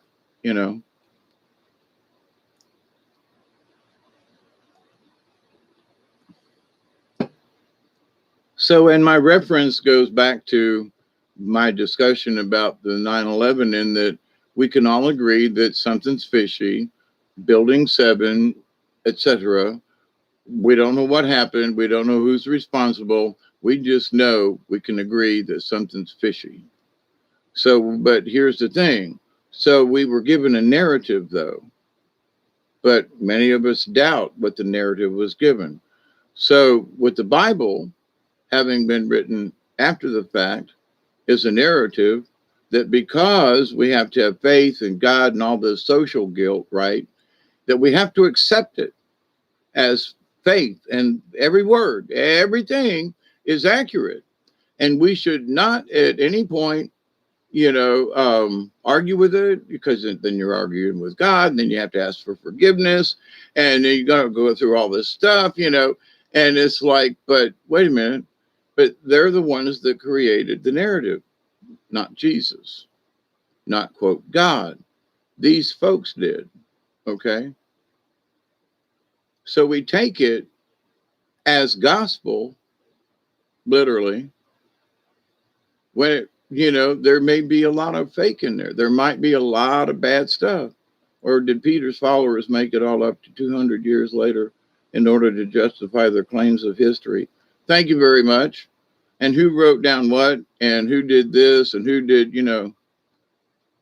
but there was, in having grown up a Catholic and in the catechism that they taught, there was, from what I remember, and I've known this for a long time, but I can't tell you where, but it had to be through the Catholic Church. It had to have been through the catechism, because I've kind of looked around for it and it hadn't popped up. But here we go. So when after Jesus died and made Peter, the head of the church kind of thing, that he kind of sort of started a commune. And from that, everyone had to contribute. And they had to contribute, quote, an equal share. So if my job is to meditate all day versus work in the garden, if I can't meditate while I'm working and I'm sitting on a rock and praying, then I'm not putting in enough. So therefore, I don't get any food or whatever the deal is. So there were these, we're all going to work together for Jesus. On behalf of Jesus, we're going to work together. And, and we're all going to create this, when you think about it, it's a hippie commune, literally. Now, this is St. Peter, okay? So to get the converts, everybody brings something in and we all join together, and you support us because I am the rock of the church. And now Jesus put me in charge, and he took that mantle and it went to his head. Okay. And so those people, now this is through the Catholic Church. I learned this as growing up, right? As part of the catechism. And that but Peter had arguments with some of the other apostles. Now I find out, here this last week, Dante puts out this video and he talks about, there were more people than just the folks there in the picture at the Last Supper. There was a whole room full of people, and then people that were talking, and they were doing this and they were doing that. It ain't like what the story is told. And that, there's a lot of other parts of this that, ain't been told, right? So, and like I said, even through the Catholic Church, so after Jesus passed, died, ascended into heaven dealy thingy, that when Peter took over, certain people just, they weren't buying it. It's like, well, we have to work. Well, we used to be fishermen, but now we're the apostles of Jesus. And y'all kind of sort of provide for us kind of thing. And Jesus was not like that. And so there was a rift at the very freaking beginning. Jesus hadn't gone out of the picture a week, and Peter's already, quote, exerting his authority on people. Well, since Jesus is gone, Peter, they made you, yes, I am the living God. He, gave the mantle to me, and it went to his head. Well, people say, well, no, that's human nature. Now, here's the guy that betrayed Jesus 3 times, is now the chief honcho and has the staff of power, if you will, over his flock. And these are the guys that are writing the Bible. Okay, these are So we really have to stop and think about, because it's their opinion. This is what happened. This is what Jesus said. Now, did anybody have a tape recorder? This is exactly what he said. Are you sure? Well, yeah, because it's written in red in the Bible. Not my point. How do you know that's exactly what he said? Because they didn't write it down right then. But to my point, I'm just saying nobody discusses that, right? So, but when Dante comes up and goes, yeah, that BS from the Catholic Church, none of it's true. It's like, okay, I absolutely, after all these years of me talking and studying and the things that Sister Helene told me and what Mother Mary showed me when I was age 11, that, hey, you're going to have to tell folks about this, that there's a lot of this stuff that just ain't true, and that it's been convoluted, it's been changed. And right now, in this big revolution, to understand how close we are to the spirit all the time, how close we are to the energy, how close we are to the goddess and to the spirit and to all of the above, without all these books and prayers and things, by being good people and believing that it exists, believing when we leave this body we will transcend into the next life and we will become light beings again. It's been prophesied we're all going to turn into angels. Now what happens next, don't know. But I'm an adventurer, and apparently all of us are, or we wouldn't be here. So each and every one of you, whether you want to, raise your hand or not, and I'm not picking on you, but, um, you must have been adventurous. Otherwise, you wouldn't have reincarnated here. So for every single one of us that's here, one way or the other, we came here of our own volition. Now, there are those folks who say, oh, there's been this thing around the earth for a long time now. There's a lot of um, esoteric information about there being like a magnetic soul trap around the earth, and that the moon is actually like a transfer station, and it's a trap, and we don't really transcend. And okay, all right, I went through all that years ago, all right, and in my study of the universe and listening and just being quiet and being the hermit and the shaman, right? Just humming along. Some of that just don't seem right. Could there be soul traps? Yeah. Could there be something? Okay. Could it be possible? Yeah. But there are a lot of entities who have come and gone over the many centuries and millennia, and they're still coming and going. But there are stories like one of the alien books, and I did a video on it a couple of years ago. I don't know where the text is now. I've lost that computer, and I don't know if I have that text. But it was, online that you could find for a free download kind of thing, and it's a PDF file. But anyway, so in that, this alien that was supposedly Area 51, the female nurse, Army nurse, was the only one that this entity would communicate with. And some of the things that the entity told the woman, that's what the story's about. And that there are alien races who've been coming here for a long time, but their souls have been trapped. And any other entity that comes in to try to get them out, they get trapped too and can't get out. Well, here's the thing that doesn't make sense with that story. In that, with the seeing spaceships myself fly across the sky, one shooting the other one down kind of thing, I've told that story before. But, in having witnessed these things, there and the telescopes and stuff around Jupiter and stuff, they're getting off the planet. So whether or not there was some kind of soul trap keeping our energies in and we couldn't get out, and this has been a prison planet and all that, but the parts of it kind of sort of make sense. And it might be that there's some kind of karmic rule or law or something that exists. For example, in movie Jupiter Ascending or whatever, right? So they're talking about that the planet Earth is owned by this family, this conglomerate, right? And now we're sitting on Earth and we go, we don't belong to y'all, But in the bigger picture, how do we know that this planet doesn't belong to Jabba the Hutt? Think about it. Oh, no, that can't be true. Why not? I own this piece of property, quote, as long as I keep paying taxes, which are coming due.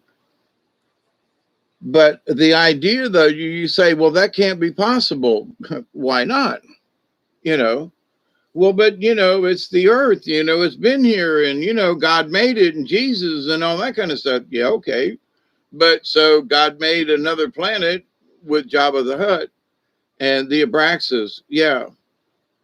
And so, there are other folks, other entities. One of the things I saw years ago, and it was before I learned about Dante. Okay. For those of you kind of keeping a timeline, this was like back in the late 80s, 90s somewhere.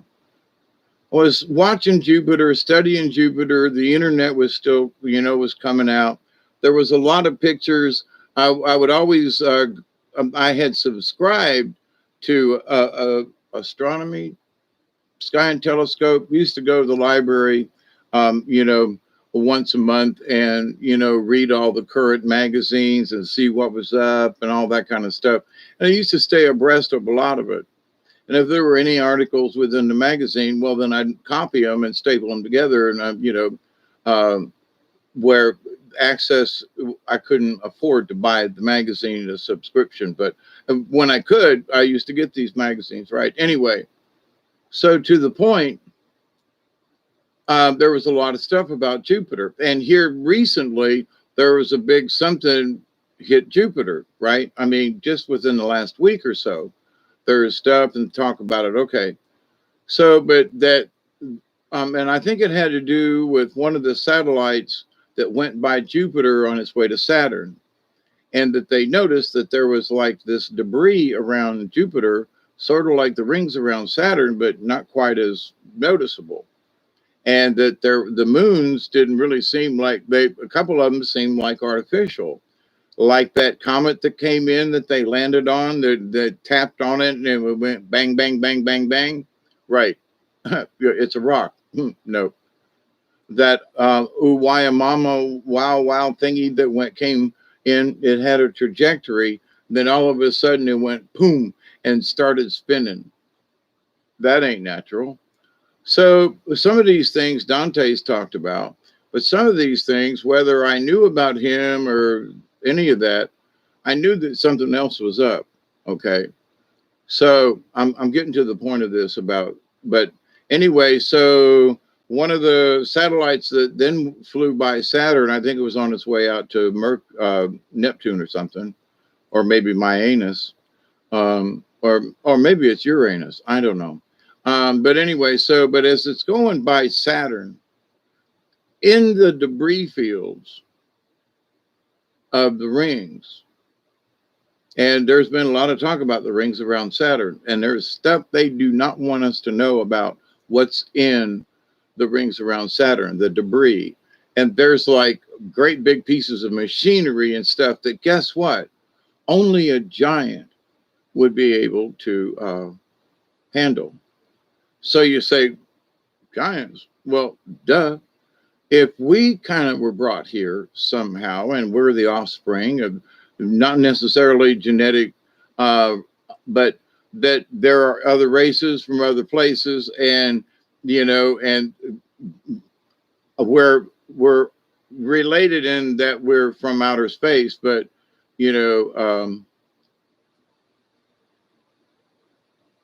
genetically, we just come from different spots of the in the universe, but we've been here.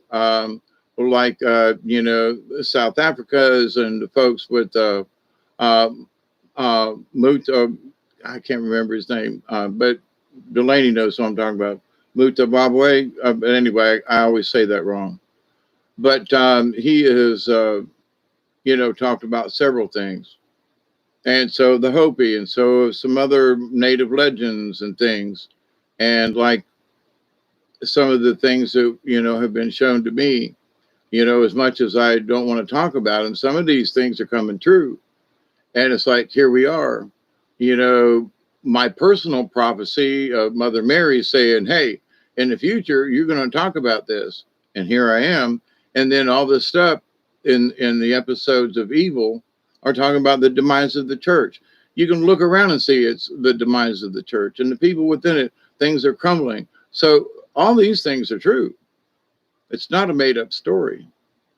So for me, it's like, holy crap. It gives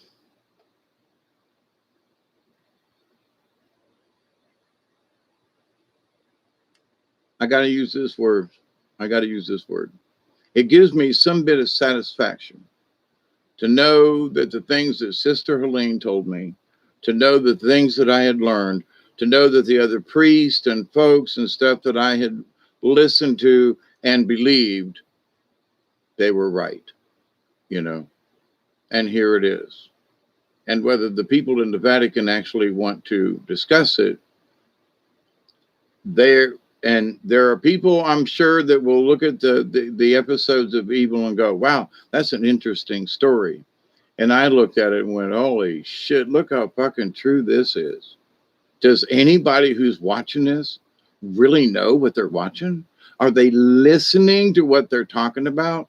Listen to the date. And then, but anyway, but the 15th something date when they found him, like I said, was eerily close to the same time this priest made these prophecies, is my point.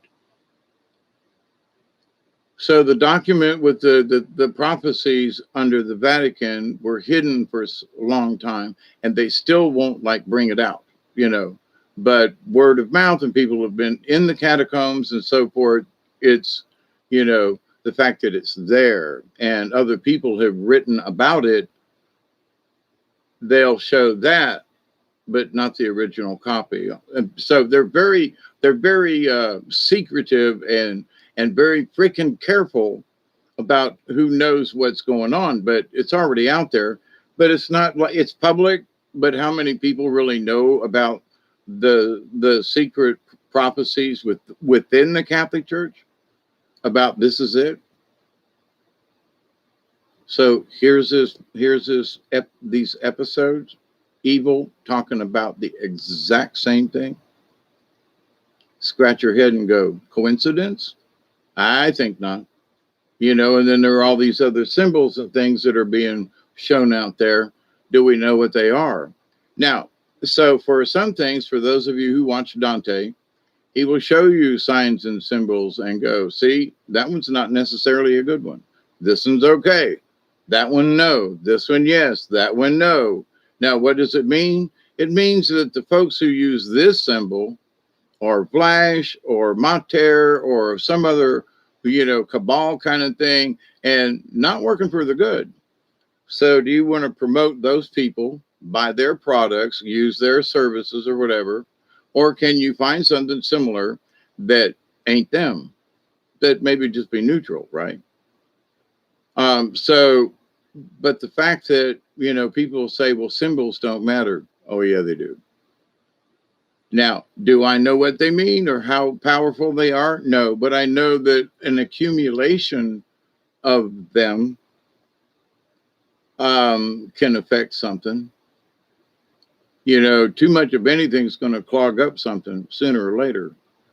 So whether it's in the ether, whether it's in our belief system, whether it's in a 3D reality that happens to us, don't know. But it's their opinion. This is all related. It's all tied together. In their opinion, it's all right to use their symbol wherever they want to, because it shows other people of their like mind. See who we are over here? Now, then there are people who will see the symbol and think that it's just cool.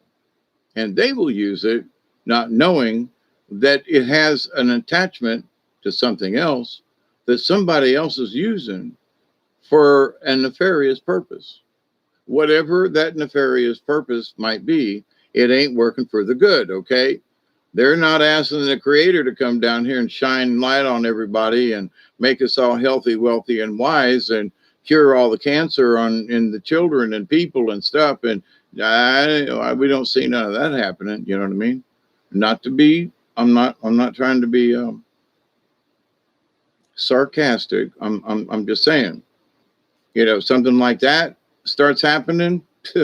Yeah, let's pay attention. You know what I mean? So, I listened to the cosmic shows for years, and we're supposed to have replicators by now. We're supposed to have all these med beds by now. We're supposed to have, this by now. We're supposed to have free energy by now. We're supposed to have blah, blah, blah by now. Ain't seen none of it. You know what I'm saying? There are hints, but it ain't like what we was promised literally going on 20 years ago now.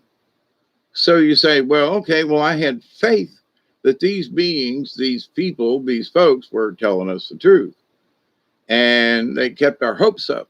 Am I still hopeful that they have those kinds of machines and things? Yeah. Do I think that there is technology that light and sound can heal? Yes. Do I think that there are nanobots and stuff and blah, blah, blah? Yep. I've been using that theory in my head since I was a little kid, and thinking about all my little molecules fixing my broken leg when I was 14 years old, and so in later on I used the thing about, I called it Bob the Builder long before there was a program, by the way, called Bob the Builder.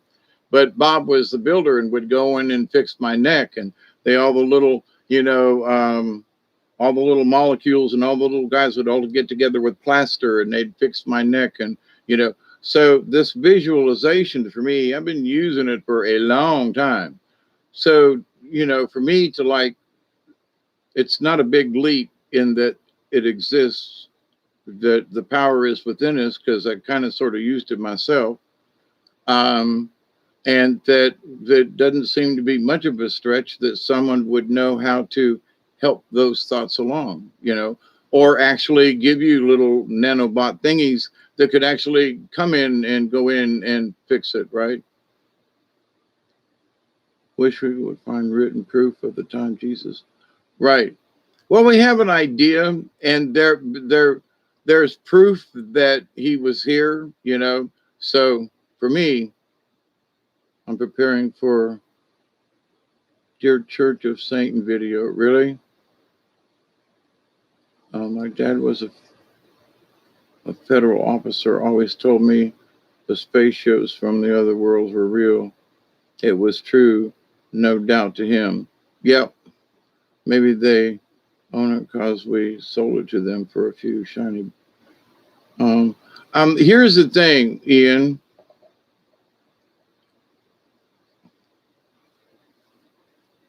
My gut says that if somebody has got claim that they own this place, they probably bought out a sector. You know what I'm saying? It's like there are rich folks around here that's like 2 or 3 parcels will come for sale, and they'll end up with 1,000 acres. Okay.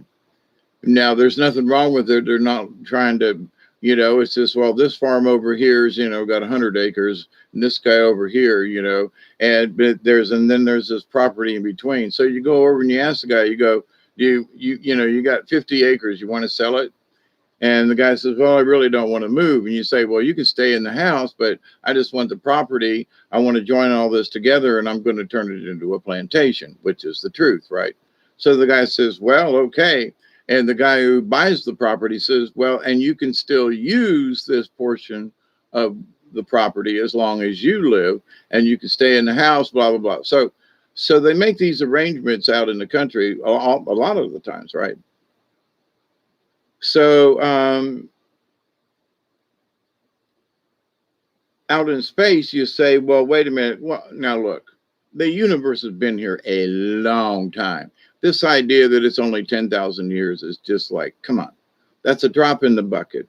It's older. The universe is older than that. More of this is, and there's more to this place. For example, seeing the giant spaceships and the debris, and looking at the rings of Saturn.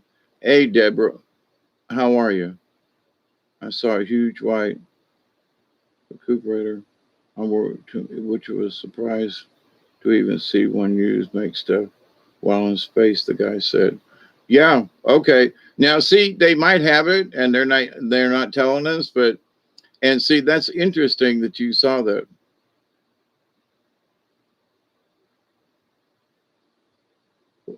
That go on around like Pac-Man. Yeah. But to the thing though, that we think of in terms of our existence, of the planet, of the solar system and everything, as being like recent. 10,000 years ago, God created Earth. Yeah.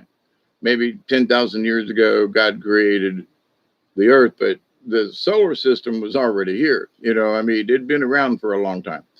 So, but here's the thing, though. The idea, though, that our world exists because, you know, in our brains, we've been told that this is how long it is, and God's only so long, and, you know, the Bible and the thingy, and, you know, yeah, big 3D printer, plausible. Yes. Having worked with similar types of things back in the day, and CNC equipment and 3D modeling and so forth. Once you set the parameters and you know, once you got your piece of whatever it is that you want in place, then, you know, you can shape it, mold it, whatever. So, and now they got them at different wires and types and things that you can um,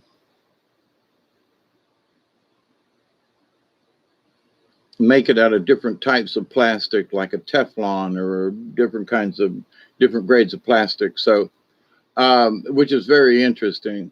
You know, back in the day, you had to sculpt it, you had to make a mold out of metal, and you had to test it, make it, you know, and now you just build it, which is cool. Nothing wrong with that. And it's affordable for folks to put in their garage, kind of thing. So I think that's cool. But building something with a 3D printer is not like making a part that you can put in an engine. Okay. It ain't going to make everything. It'll make some stuff. But in order to make like if I was replacing a part in the engine, and I needed, one of the rods broke on, on one of my cylinders, and I needed a new rod for it. It ain't going to make one. It just ain't going to make one. So it might make it out of plastic, it might make it out of tin or some other kind, but it ain't going to make it out of what I needed. It's not going to make it out of a ferrule, material, blah, blah, blah, blah, blah, with certain destiny, no, it ain't going to do it. So do they have them that could do that? Here's my thing. Knowing what I know about metal, and that they have difficulty when they make great big batches of tool steels and stuff, right?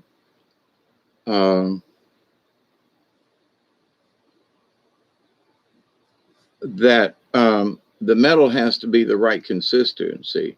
It has to be the right color. Literally, it has to be the right color. So when you see it in the movies where they have these great big buckets and they pour the metal out, the molten metal into these, trays or whatever, that's how they do it, right? So, but here's the thing, and I've worked with all different kinds of tool steel. So the issue we used to have, and they probably still do, is there's this great big slab of tool steel with all this mix of stuff in it, and they pour it into these molds, okay? And they're just molds, so, it's just like baking bread, you pour something out in the pan and you let it cool. So different parts, like if it was molybdenum or chromium or something, whatever was in the tool steel to make it that tool steel, it would settle. So if it was a piece that was this thick, which some of the stuff we got was 2 or 3 inches thick, right? And it would be, 2 foot wide, So here's your piece, make what you want, cut it up, however. But we noticed that even out of one piece, that along the edges, the metal wasn't quite as good as what was in the middle. So in having talked with people from Crucible Steel, and they're making pieces and testing it and bringing it, we're really serious about this, right?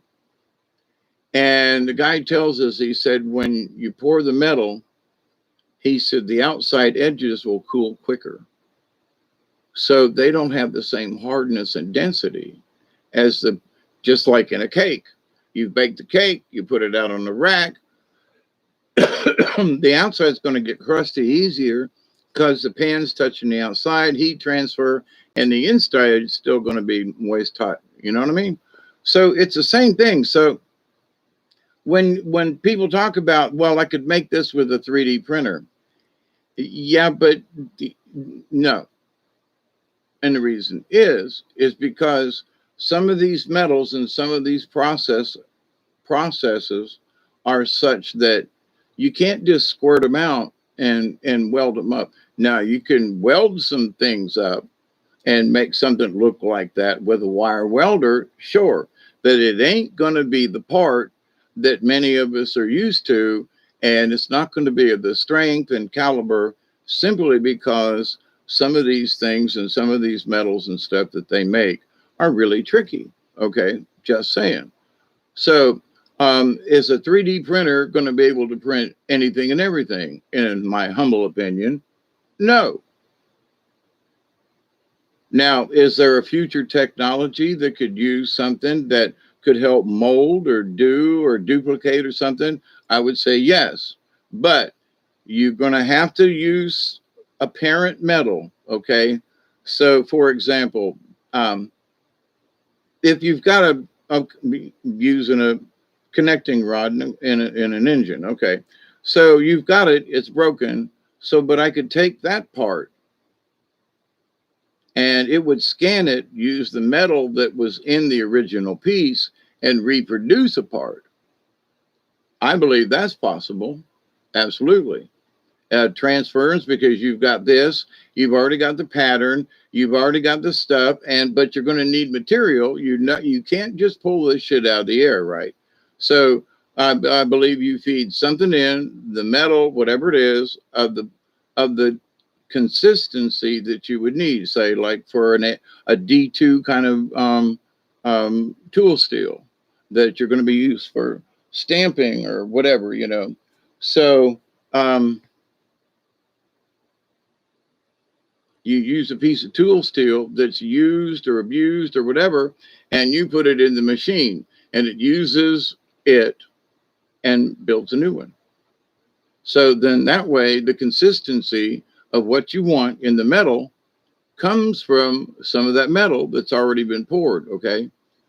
So I could see where that could happen, but this idea that we're just going to create some of this stuff out of thin air, I do not believe. Okay. You're going to have something go in the machine you got to put something in to get something out. Now, are there things in the universe that would help produce it and stuff that we don't see on a quantum level? Okay, I would agree with that. But to get certain consistencies and metals and tool steel, certain plastics require, special treatment and the right mixture. I mean, if you want your cake to come out right, you got to bake it right. You got to, you got to have the right mixture. So just because you think you can print something doesn't mean it's going to, but anyway. So what's that got to do with opinions? Well, there are those people of the opinion that the Star Trek Enterprise duplicators, replicators, food and whatever, do I think they could exist? Yes. But I also think that you got to have something. Say, for example, you got to have garbage to make the food. Okay. So you say, well, what do you do with the garbage left on your plate? You put it in the garbage. Okay. Well, it goes into the thingy, but it's got all the components that, there's bananas, there's, strawberries or whatever. And I know this sounds gross, but maybe even within our own waste, we have what's necessary for it to go, oh, look, here's all the basics I need to make a new strawberry. And so it comes from the waste of the strawberries that didn't get eaten in the garbage, and then part of our own waste, because there's that basic material there. Yuck. Well, if it's turned into tiny little particles and all fused back together again, are we really going to know? At least it wouldn't be Soylent Green, maybe. But to the point of all this, though, I do absolutely believe there is more high tech. Now, one of the things that I have a tendency to believe in more, and especially in my old age, and that I don't eat as much as I used to. And I've noticed that people in life literally are overeating. They eat too much. Well, I had this for breakfast. And yeah, about 1 o'clock, I had, I had lunch and I had a big sandwich and a thing, a set of fries, and and I was hungry by 5 o'clock. At 6 o'clock, I was ready for dinner. Now I've been there, done that, okay, and now I go, wow, I had one here and then I had another one here, and I'm like full for the rest of the day. Well, I'll have it, I'll have one of my little fig Newton bar kind of things, and with my coffee, and maybe a potato chip or two because I like the saltiness, and so I might make another snack or something, but it's all really small. So, but when I combine what I eat now on a daily basis, sometimes the dog eats more than I do, um, because they treat him well. Um, but this idea that if we go into space, we have to have all this food, we have to have all these things. And I would propose and say that there are entities that have learned with their metabolism that they don't need large meals and cooking and stuff like that. Long space travel, you go into hyperspace and go jumping back and forth. I have this weird sensation that if you weren't used to it, you'd lose your lunch. So you're out there traveling all these different, whizzing around in outer space, and you're trying to worry about whether or not you're going to have tomatoes on your salad, and whether or not it's going to be vinegar and oil or Thousand Island dressing, right?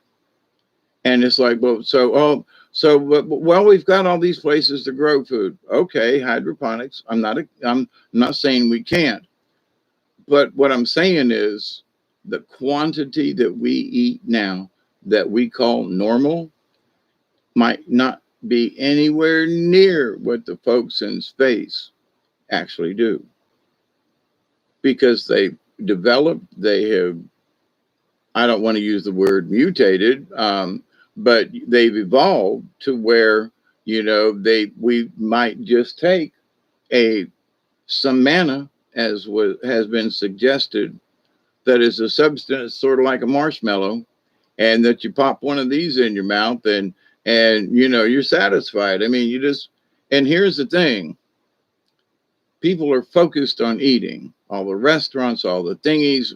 Not that there's anything wrong with it, but in outer space there is not going to be a hamburger joint. There's not going to be the local thingy, right? So could you replicate a hamburger with some soybean or something? Absolutely. Now, I'd also propose this. Why are all these spaceships traveling around to all these different planets and places and stuff? There are peanuts in South Georgia that are sold around the world. Okay. Can't those peanuts be sold off world? What's to say our excess corn, that Orville Redenbacher, that they've got popcorn on Jupiter or Saturn, or maybe on Uranus or his anus or their anus. But wait a minute, but see, we're taught to believe that nothing else exists out there. All the other planets are stupid. That Jupiter is a big gas giant. But what if there are people that live on Jupiter? What? No, seriously. What if there are people that live on Jupiter, and that those clouds and everything are just like, that holds their atmosphere in below it kind of thing, or whatever? How do we, but wait a minute. So Dante has suggested for a long time that Jupiter's home to a lot of us, our ancestors and so forth. Same thing about Saturn. Same thing about Neptune and the other planets, right? And the other things we can't see. So, but some of these objects that I've seen through telescopes personally, with my own telescopes and things, crossing in front of the moon going, that ain't natural. And seeing the photographs and stuff of back in the day of when it flew by Saturn and all the rings and everything. And Saturn's always amazed me. And the first time I ever really saw Saturn through a telescope, I was like, oh my God, it's really up there. You know what I mean? But seeing the moons around Jupiter and stuff, and if you're if it's good enough, you can see the spot and the rotation. And so You know, it's all I've always been fascinated. But so what if giants and the rings of Saturn and some of these things, and it's like, what if these giants that some folks called gods or the Nephilim or the whatever were actually a race of beings from some other place? Now, the reason I say that is that many of us have seen the sun, and we've seen up close where we see these great big round objects that have these tails that go into the sun and then they go away, right? Like a tadpole. There are some of the times, now it's been said for a long time that the sun is actually a portal. Okay, so you want to go from place to place, you hop in this sun and pop out at another one's at another location. Okay, the book of giants say so. Graphene sheets, one molecule thick, and it might be Ian. Here's the point. I've talked about this before, just to remind you, not to brag about it, but in that, when WikiLeaks came out with a bunch of stuff and a bunch of dumps, I went looking in the file that said, other stuff, right? Miscellaneous. And I went in there and found that there were all these redacted files that all had to do with metallurgy. It was all about how they had parts rolled out, but I've worked with metals and so forth enough to know that this was a description and the process of how to make these metals. And for the last 30, 40, 50, 60 years, these processes and the metals and what's in them have been a secret. And so, and I've talked about this over the years, and I go, why? And at first I was like, why would they make this a secret? Well, if it's some kind of special, nanocarbon, some kind of something we ain't never seen before, then they don't want to tell everybody what it's made of, what's in it, and how, and the process of making it, because that's what was redacted. So when I went through file after file after file, and I was like, oh my God, what the hell are they making? Number one. Number two, what the hell have they made because of all these redacted sheets on all these, and it was just in a miscellaneous file in the WikiLeaks dump kind of thing. The CIA stuff, I was like, oh, holy crap. But see, for me, it makes total sense. Now, John Lear has said many times for many years that, and I would agree with this because of what I know about metals. We have a thing on Earth called powdered metals, PM. So what they do is they take the metal with all the ingredients that you want in it. They take the metal, it's super hot, it's 2,000 degrees or whatever, and they inject it at this high speed, velocity, volcanic kind of stuff, and spurt it out. We're coming into another 20, ain't we? But anyway, it spurts out this high metal, and then it cools it and stabilizes it and ends up turning this liquid stuff into these tiny little pellets, right?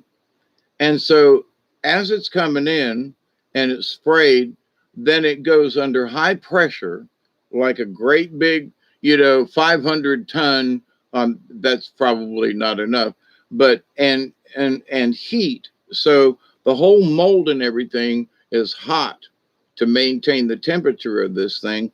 But this big gigantic ram comes down and mushes all these pellets together.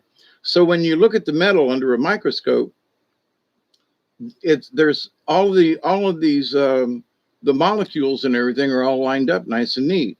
Where if you look at one that's been poured, you've got different layers of the different metals and what's in it. So it's not consistent. It's all gooey, right? And different things. It's not lined up at all. So we've known about this process for a long time. Now, how did they come up with this process?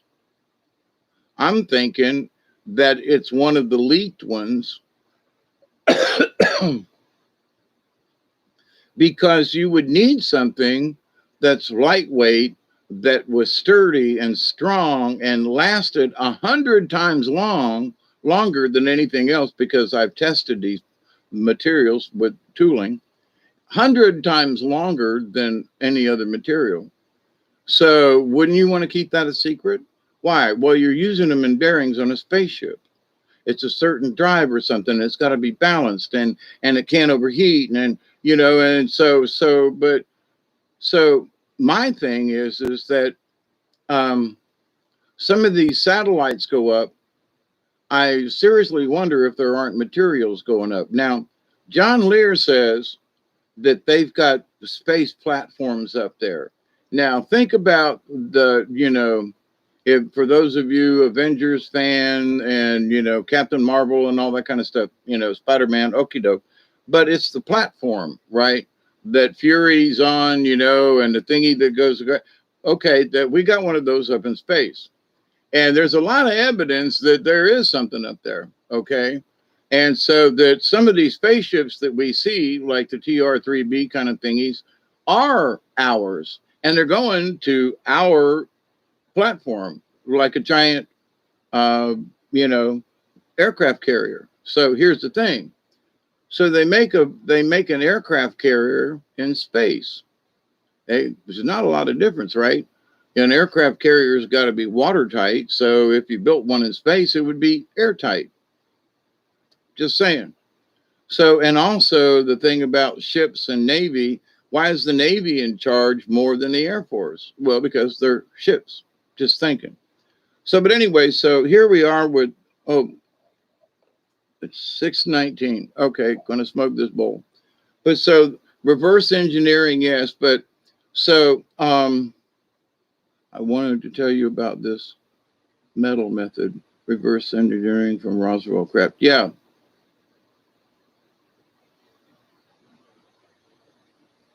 Metal composite. Yeah, but so to the point. So John Lear suggests, and I have wondered why. There are a lot of pictures in space of what looks like a giant lens, a second sun. Now I have proposed this. I think they've got a space platform up there that is basically a giant metal working place. Okay, I mean, down here on Earth, it would be, one of the major metallurgy places that make steel, and you know what I mean. So they've got a steel mill, not necessarily steel, but they've got a steel mill in space that they can make these things rather than trying to transport them up there. It makes a whole lot more sense. So this other sun, and I have seen things that, and it looks like a Fresnel lens up there, and so I'm thinking to myself, what would that be? And why would they need something like that? Well, if you were using it to make metals into space, you need to heat them. You really do. You need to heat them. But if you did it in space, then the metals wouldn't settle. So instead of having to worry about doing the high sprayed, high temp particle, PM thing that I described a few minutes ago, that once the metal was hot enough and it was all mixed up, all you had to do was just let it sit, because there's no weight. So without any gravity pulling and making layers, it's going to be consistent. So if you could make these really good, consistent, okay, ST, we love you. Be safe. And I'm fixing to be out of here in a minute. It's 6:21. Yeah.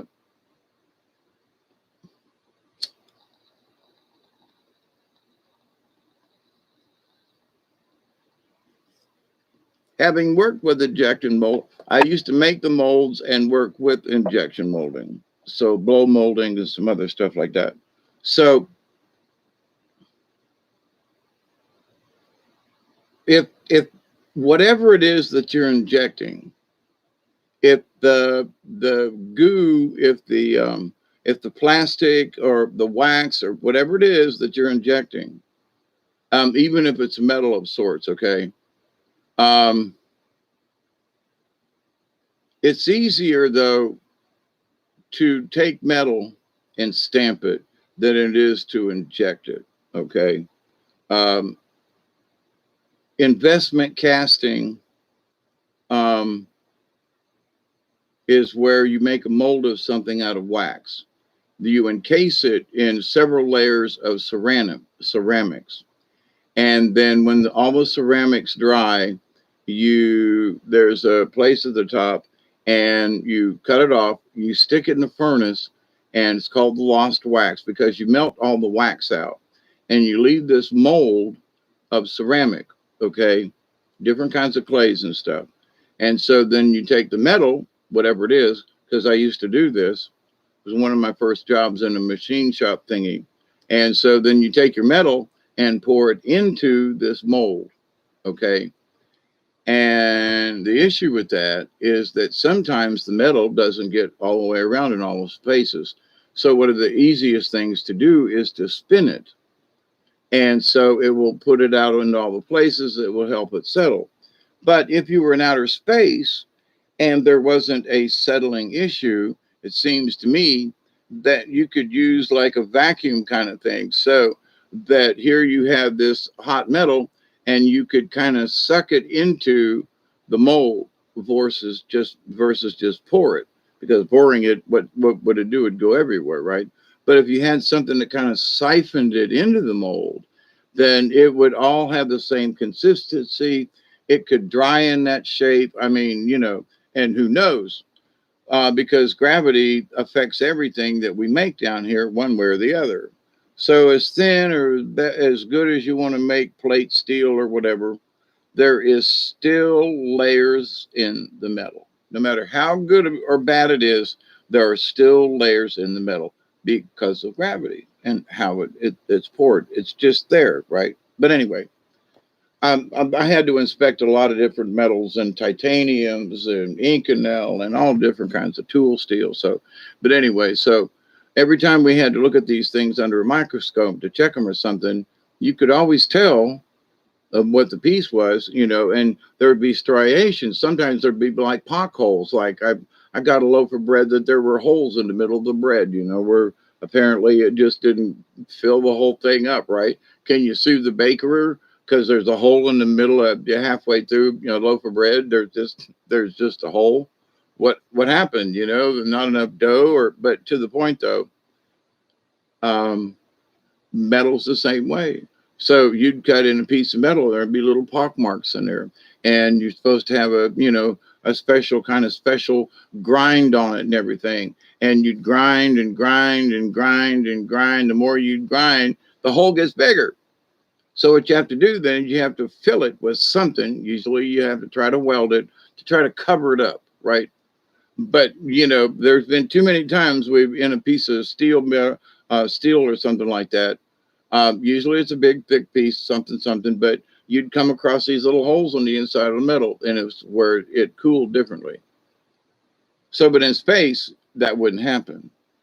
So, John Lear says that there are platforms in space, and that some of these spaceships and things, because they use a anti-grav weightless kind of thing, they're taking pieces out of being made out there at Area 51 or some other location, right? Who knows? And that they just they just float these pieces up into space and assemble the ships up there. Okie dokie. Now he's been talking about that for years, and John Lear is one of the buddies with Bob Lazar way back in the day. I'm assuming John's still alive. I think Bob still is, and it's a shame that people harass Bob. I mean, honestly, well, Bob Lazar this, Bob Lazar that, and I'm just like, he was one of the first people to let shit out of the bag. Give the guy some space, will you? After all these years, well, Bob Lazar, oh man. But anyway, so One more hit and I'll be satisfied. But so in this discussion of opinions of, the truth and so forth. So all these things that were redacted, the stuff about the metals and the procedures, and okay, so if that's true, then a bunch of other shit must be true. You know what I mean? So John Lear being on the inside with some of this stuff and people in the know and things, and him being a test pilot and had privy to some of that stuff way back in the day as a test pilot, that, hey, wait a minute. So who do you want to listen to? So if you listen to the narrative, which is someone's opinion, their point of view, that's what they want to tell us. I mean, for God's sakes, they're still telling us comets are made out of ice and dust particles. Come on. We landed on one of the damn things and it sounded like a piece of tin. Just saying. Stop it already. And they keep telling these other stories that just ain't true. And people will, the guy on TV, the black guy that please don't listen to him anymore. Some of these guys that are talking about the universe and stuff going on, they are lying so big time. I mean, here's, for example, I've talked about this before. The speed of light is an average. It's not an exact. So they keep saying, they keep preaching, they keep telling you that the speed of light is constant, and it's not. Period. End of story. But all these folks are continue to say that comets are made out of dust and ice, and that the speed of light is a constant, and that this and this and that, and that, oh my God, you're lying through your teeth on some of the simplest things. And if you won't be honest about that, then what else are you lying about? So for those of us who are trying to push through all of the hyperbole and bullshit, oh, well, the comets are still made out of, stop it. Just please stop. Okay. Well, now I have talked about my theory for many years, because what as below, so above, right? So in the ocean, back when I was a kid, Tampa Bay, when the phosphorus came in. Now, during World War II, out in the Pacific in the summertime, the phosphorus and the PT boats, the phosphorus behind the boats would light up with the moon, and the Japs could spot the PT boats and shoot them out of the water. So, but when the water was colder, and it's a plankton, right? But we used to take acid, get really stoned, high, whatever, and you could dive under the water and move your hands like this, and everything underwater would glow. Sometimes it was sort of a bluish, but mostly it was sort of greenish. And so you'd swim under the water and literally forget to breathe. And you come up out of the water like this going, holy crap. And on top of the water, you could swirl your hands back and forth, and you excite them sort of like what a firefly would do, a lightning bug, right? So, and kind of sort of the same color in a way. But so these things exist in the universe. So my point has been that these same things exist in space. And when things go by them, just like the little microbes and stuff in the ocean with certain, agitations and whatever, they glow. The same thing is happening in space. Oh, but that's impossible. Really? It exists in the oceans around on the planet. Why can't it exist up there? Is it space like a big ocean? Well, it's empty. Well, then where'd all these rocks come from? Where'd all this other stuff come from? Where'd all this debris come from? If space is so freaking empty, where'd all this stuff come from? I mean, seriously, I'm not trying to be rude, but where did all this stuff come from? There's all kind of particles, and you look up at the sky, there's meteors, there's all the there. So where'd all this stuff come from? Well, but space is empty. No, it ain't. More BS, right? So on one hand, they say, well, in space, there's meteors and oh, sure, there's rocks out there, but space is empty. You know, from one side of the mouth to the other, they tell the truth and then wipe it away.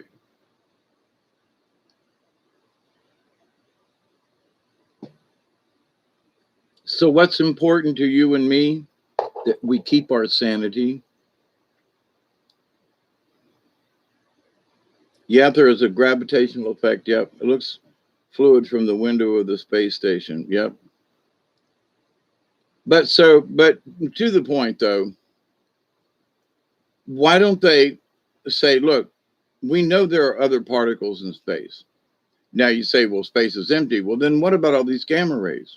What about all the positrons and the negatrons and the quarkatrons and the other trons we don't even know about yet, right? They're in space. Yeah, but space is empty. No, it ain't. It's full of all these rays. Yeah, but it's empty. No, it ain't. There's all these particles. We're swimming in this stuff. And what about magnetism? And what about, our connection to other planets? And what about the this? And what about the, oh, but space is empty. Ain't nothing out there. Space is just space.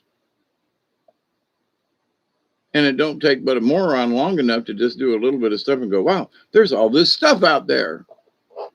Well, but space is empty in the same. So they've got it in their head as an opinion, as this is what we want you to know.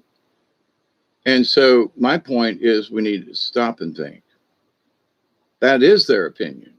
Let me see the basic things like discuss the Catholic Church. What about this? Okay. What about the 9/11, the towers? Okay, we know that. Okay, so we've moved down to this. So, there's cosmology. There's bacteriology, there's virology, like the vid thing going around and they want to push a backup and all this other stuff. Sorry, I just ain't doing it. For whatever reason, it's my choice, and I say no. And there are a lot of people who are starting to pick on us, quote, anti-vaxxers. And I'm like, some of these folks, I think, want a fist fight. And, if they try to make me do it, they're going to get a fist fight. I'm sorry. I'm already labeled crazy somewhere in my files. So it's public record. So if I act out, it's just normal for me. See?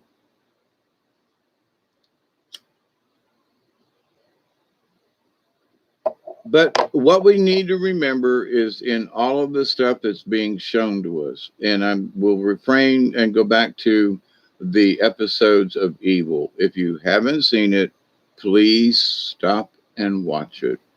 At least the first season. There's a lot of, quote, hidden stuff that is wide open about the Catholic Church, about other things, and some things about sigils and demons and other stuff. Just saying. That's very true and right on the mark. So what do we do with this information? There are people out there who want us to see it. How about that one? Well, Hawkeye, what do you mean by that? Well, if you didn't know that the Catholic Church was worried about its demise from the inside. No, I didn't know that. Aha. Now, everybody who's watched that show, whether they believe it or not, as fact, they now have the information that the Catholic Church might be in trouble. Well, let's not talk about it. But they just did. Okay. There it is. Well, I couldn't explain it any better than the way they did in that one episode. The guys got together and it was like, what are we worried? Well, we worried, about this section and that it's the end of the church.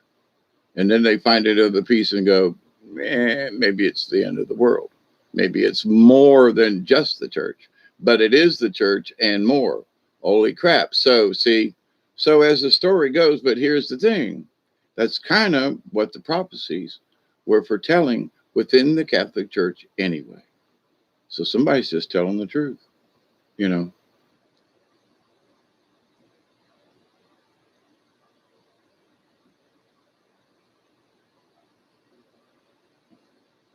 all the little particles are brown with a wedge missing like a pie with a piece cut out. But anyway, so with all this though, there's information and stuff that's going on. There are more people that are taking pictures of orbs that believe it now. Where I've been taking pictures of orbs and posting them and stuff for years. Folks are like, I think I took a picture of them and I did a video and there was an orb that was in my video, and so it's like, yeah, okay, so now y'all get it. Now you see with some science we're able to see into different corners, and other things are being made visible to us, and holy crap. So you mean these things have always existed? Yep. So that means fairies and things and stuff might be true? Yep. You mean that other entities? Yep. Does it mean that? Yep. So as we start, and now them showing about the Catholic Church, which is a big influence on the planet.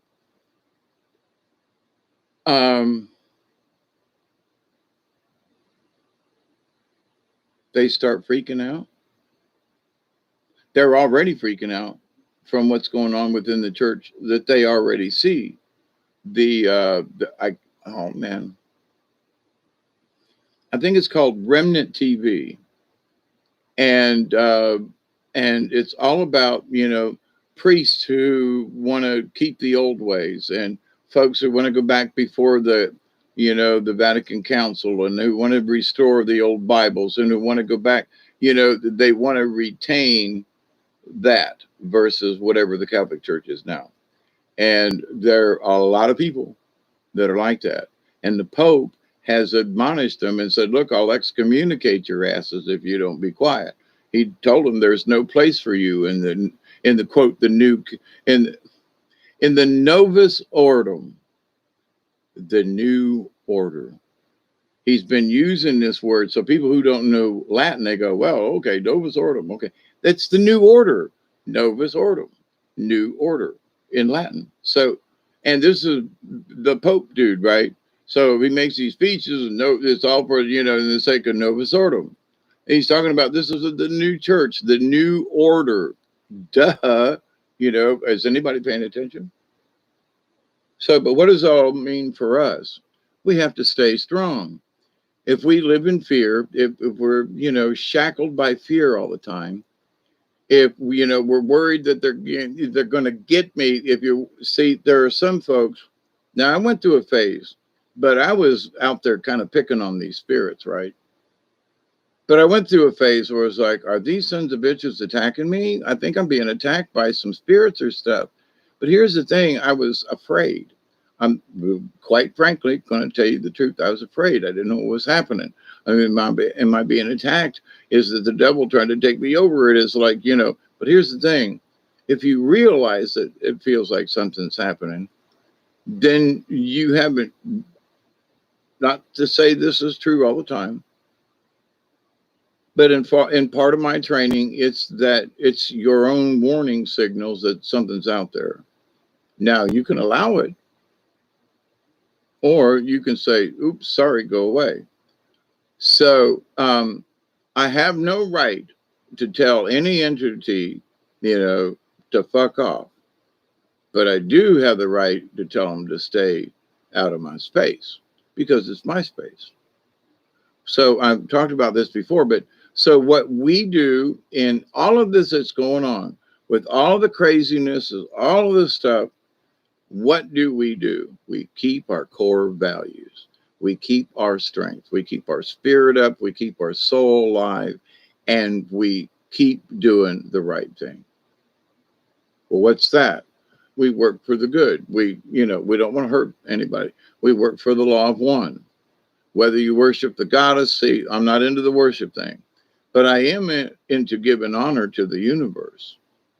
I am into saying thank you to whatever else is out there in the universe. Thank you, bunches, because there are entities who are seriously trying to help us from these other wackos. And we need to say thank you. So does it mean I'm praying? In a way. I'm going, Creator, whoever's out there helping us, help them. You can hear my thank you. If you need my help, you let me know. You know, that's my prayer, right? I wish you luck. I wish you peace. I wish you, good journey. Okay. So, and this is to those folks out in the universe, whoever they are, in whatever shape they may be. And so, but for me, no matter what it's out there, I know that any woolly booger that tries to get in me is going to have trouble because I'm just going to go, nah. So could they fight me and take over? Okay, I ain't saying they can't. But having been around things earlier in my life, I'm much stronger now than I was then. And I'm not trying to boast or brag, but what I was when in my 30s versus what I am in my almost 70, I'm much stronger now. And I'm not going to go out and, pull a sword and try to pick a fight. But if they want to fight me, I'm like a porcupine. Porcupine.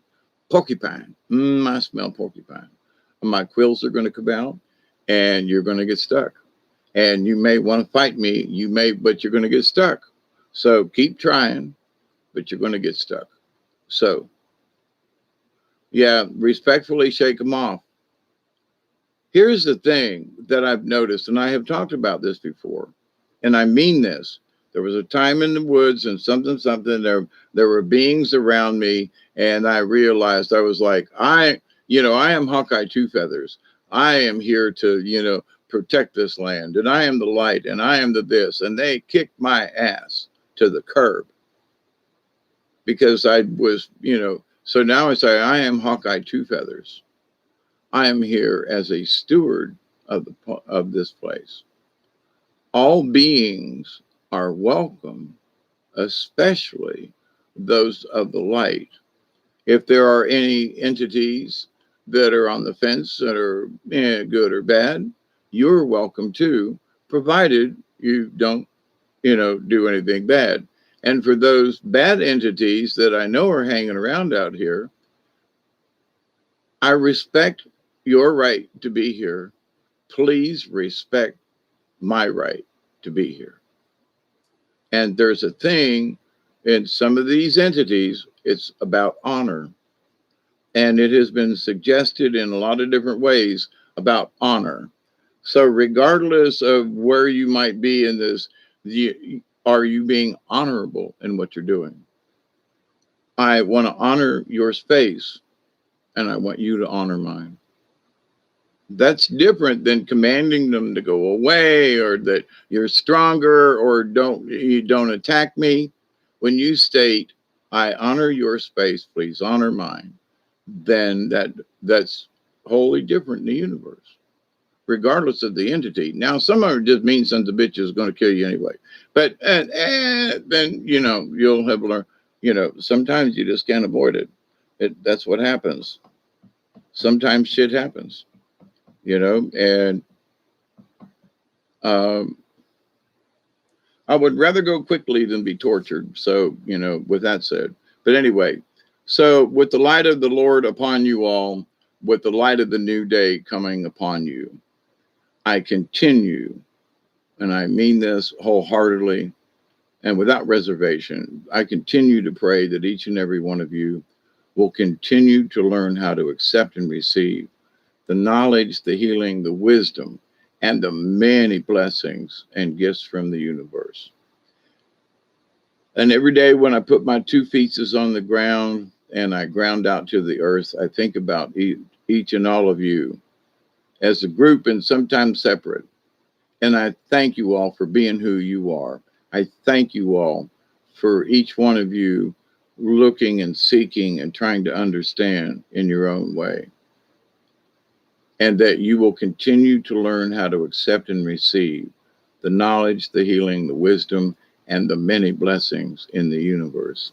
And in that law of 3, which is very, very important to me, I continue to pray that each and every one of you, your friends, your family, all of your relatives and relations, and anybody that you might come in contact with will continue to learn how to accept and receive the knowledge, the healing, the wisdom, and the many blessings in the universe.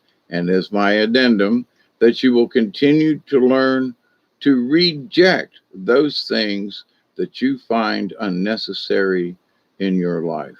And you'll be much grateful for that. So, this idea about opinions. So, everybody's got an opinion just like a butthole. So, but what we do with that opinion. Hey, Deborah, you're welcome. Thank you. And Esty, thank you all for listening. And, I know I talk about a bunch of stuff and it is my opinion, but there are all these other people who have opinions and society has made them like the gospel truth. And they're still just opinions. So we just need to take that into consideration. So before we go jumping off the deep end about something, we need to look at what's being said in the newspaper. We need to look at what's this. Is it fact? Did they see the airplane fall out of the sky and it crashed and the people died? That's fact. Okay, that's true. Okay, it's not someone's opinion. Now, how it crashed is someone's opinion. But the fact is, airplane crashed out of the sky, people died. Very bad, very sad. But how, why, and all that kind of stuff, that's just opinions. You hear me? Okay. Now, the pilot's going down and he goes, a bird just hit my windshield and conked out my engine. The bird did it. And it has happened. So when I was working for TRW in the compressor components division, I made the blades that go inside the fan motors for jet engines. Okay, it's of high precision, and it was my job to make the machines to make the parts. That's how precise these had to be. So, but anyway, so they showed us this movie back in the day before we had the video. They showed us this movie. And it was where they had a Pratt and Whitney engine, and it was fired up and it was on them out. And they put a frozen turkey in a cannon and shot it into the engine to simulate what would happen at a high speed, so the engine's turning, but it's stationary. So they have a cannon that shoots turkeys at these engines to see if the engines will withstand, a bird hit at high velocity. And man, you should see these engines jump around and turkey and crap come out the back. Bird strike. Yes, absolutely. But so, there are things that can mess with a turbine engine. And what they found, it was something not too long ago, but it was faulty blades. Now in America, there's still a place near here where I live in Thomasville that still makes compressor blades, and they're very strict. But there are other companies, because they were made in America, and because there was this. The Navy and all these other people are looking for cheaper way. Well, these guys, guess who? The Israelis can make these same parts cheaper than we could in America. Okay, but our parts never failed. So some of these places, like if so, Pratt and Whitney says, no, I'm not going to buy any of those parts, replacement parts, in my engines. But here's the thing. So after the engine is sold and put on an aircraft, the replacement blades, as long as they fit, they whatever, then they're accepted. Now, they may not be accepted by Pratt and Whitney as original so it's like buying a fuel pump, from someplace else, and it's not a Ford fuel pump or something. Anyway, you know what I mean. It's aftermarket. That's the word. So there are aftermarket blades, supposedly made to the same specs and all. And, by and by, but here's the thing. Some of the metals aren't the best, and some of these are. So it's like they're cheaper for a reason. Okay. Just saying. But anyway, happy Sunday. It's starting to get light outside. So, I think I'm going to take a walk outside and see what the sky looks like. It's very overcast. But weather's supposed to only be in the 80s this rest of this week, and possibly being in the upper 60s at night. Oh my God, it's fall. The acorns are falling like hell on the tree, on the house, and and there are a lot of deer that have been seen already this year. And if there are a lot of acorns, a lot of oak trees in my backyard back here, that means they're gonna be fed well. So will the turkeys. So anyway, my friends, have a great Sunday. Thank you for hanging out. We had ice on the blades on starboard. I thought the engine was going to fly apart. Yeah, they're made with how they're hung to kind of do this gyrating kind of thingy. And when you think about 10,000 RPM, when they're fired up, and they start out as these great big blades, and they compress the air. So stage one is a big blade. Some of some of them fan blades are 2-3 feet long, and so, but the next stage is, if it's 2 foot, then the next one might be 1 foot. The next one might be 3/4 of a foot. And they get smaller as they go in, right down to these really small little tiny blades right near where the ignition is. So they've compressed this air to a small spot, and they hit it with the jet fuel and out the back, right? See? So that's basically what it is. So all these pieces though are spinning fast as hell, man. You've seen how quick they go, right?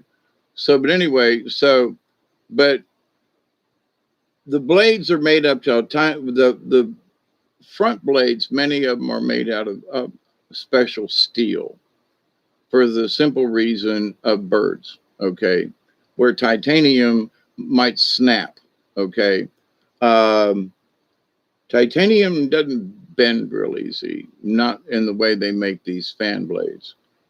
So, and the bigger the fan blade is, sometimes, and some of them on different jet engines are made out of aluminum, of a highly specialized aluminum. Rolls Royce has got these kind that are just absolutely weird. They've got a thing on both ends. They're strange, let me tell you. But their engines are good. The parts are really difficult to make, but the engines are good. So you got to have the right kind of materials that will spin at 10,000 RPM, and the engine not be out of a line. So when they first fire up the engines, there is a cowling on the inside that will literally scrape. If there's anything out of balance, it literally scrapes the end of the blades so that they're all the same.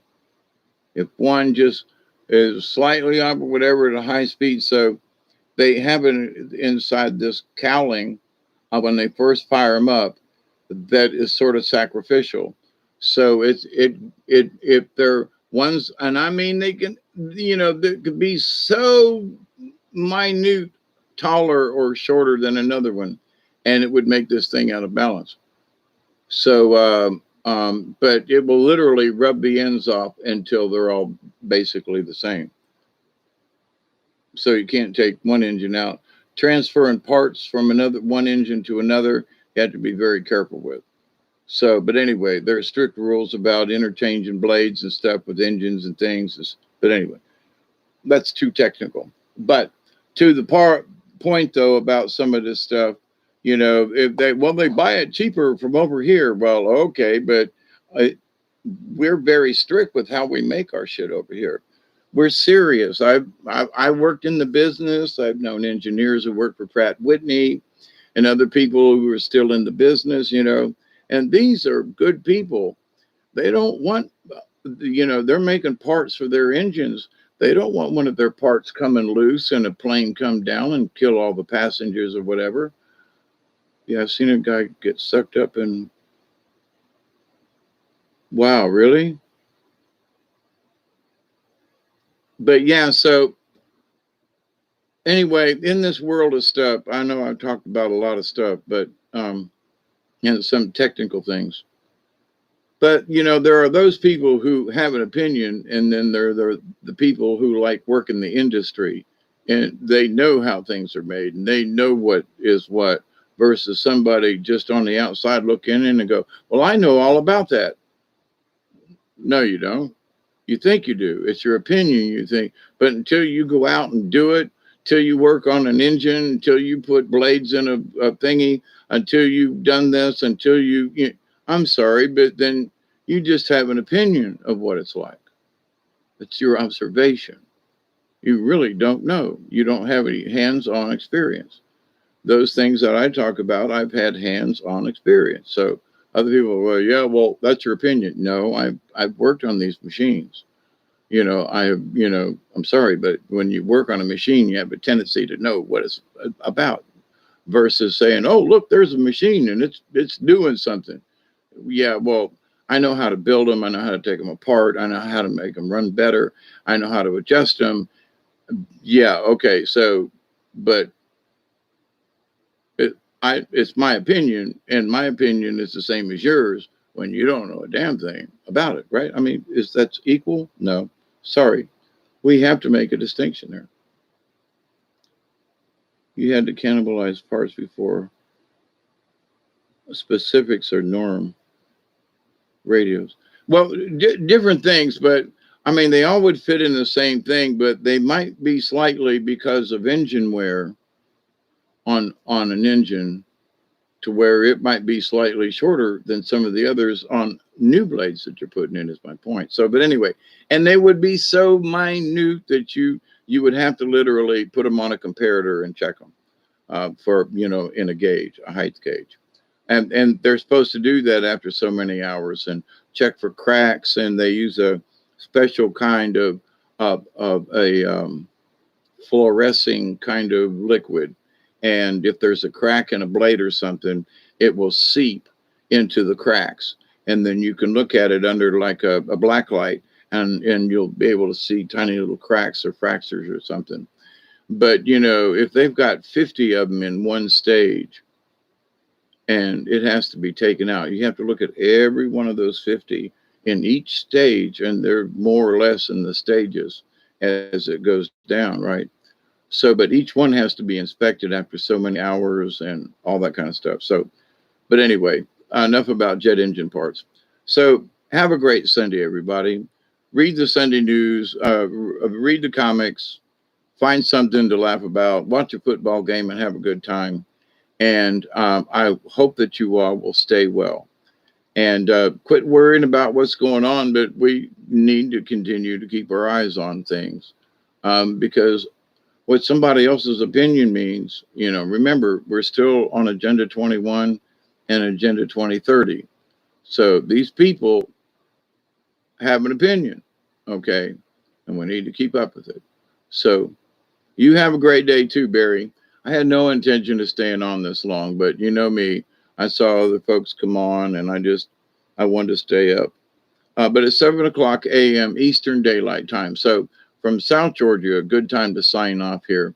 From Hawkeye's late night, early morning radio programming here from the South Georgia swamps, from the Little Ochlockonee River Hermitage, I bid you all a good morning, a good day, a good evening, wherever you may be.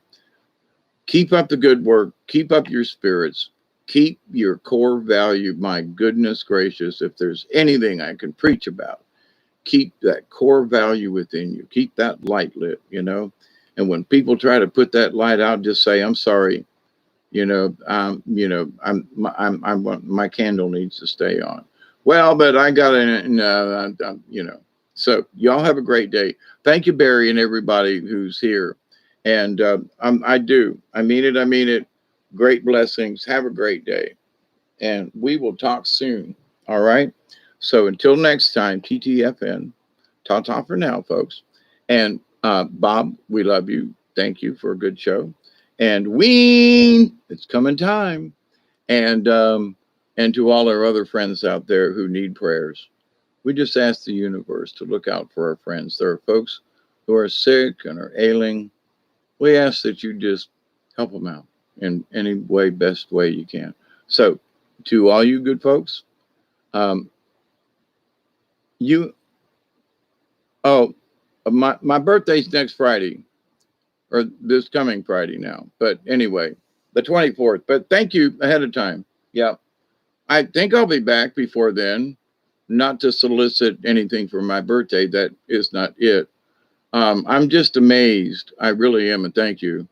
That I know I keep talking about it, but I am just so amazed that I made it this far. It's just like, thank you, thank you, thank you.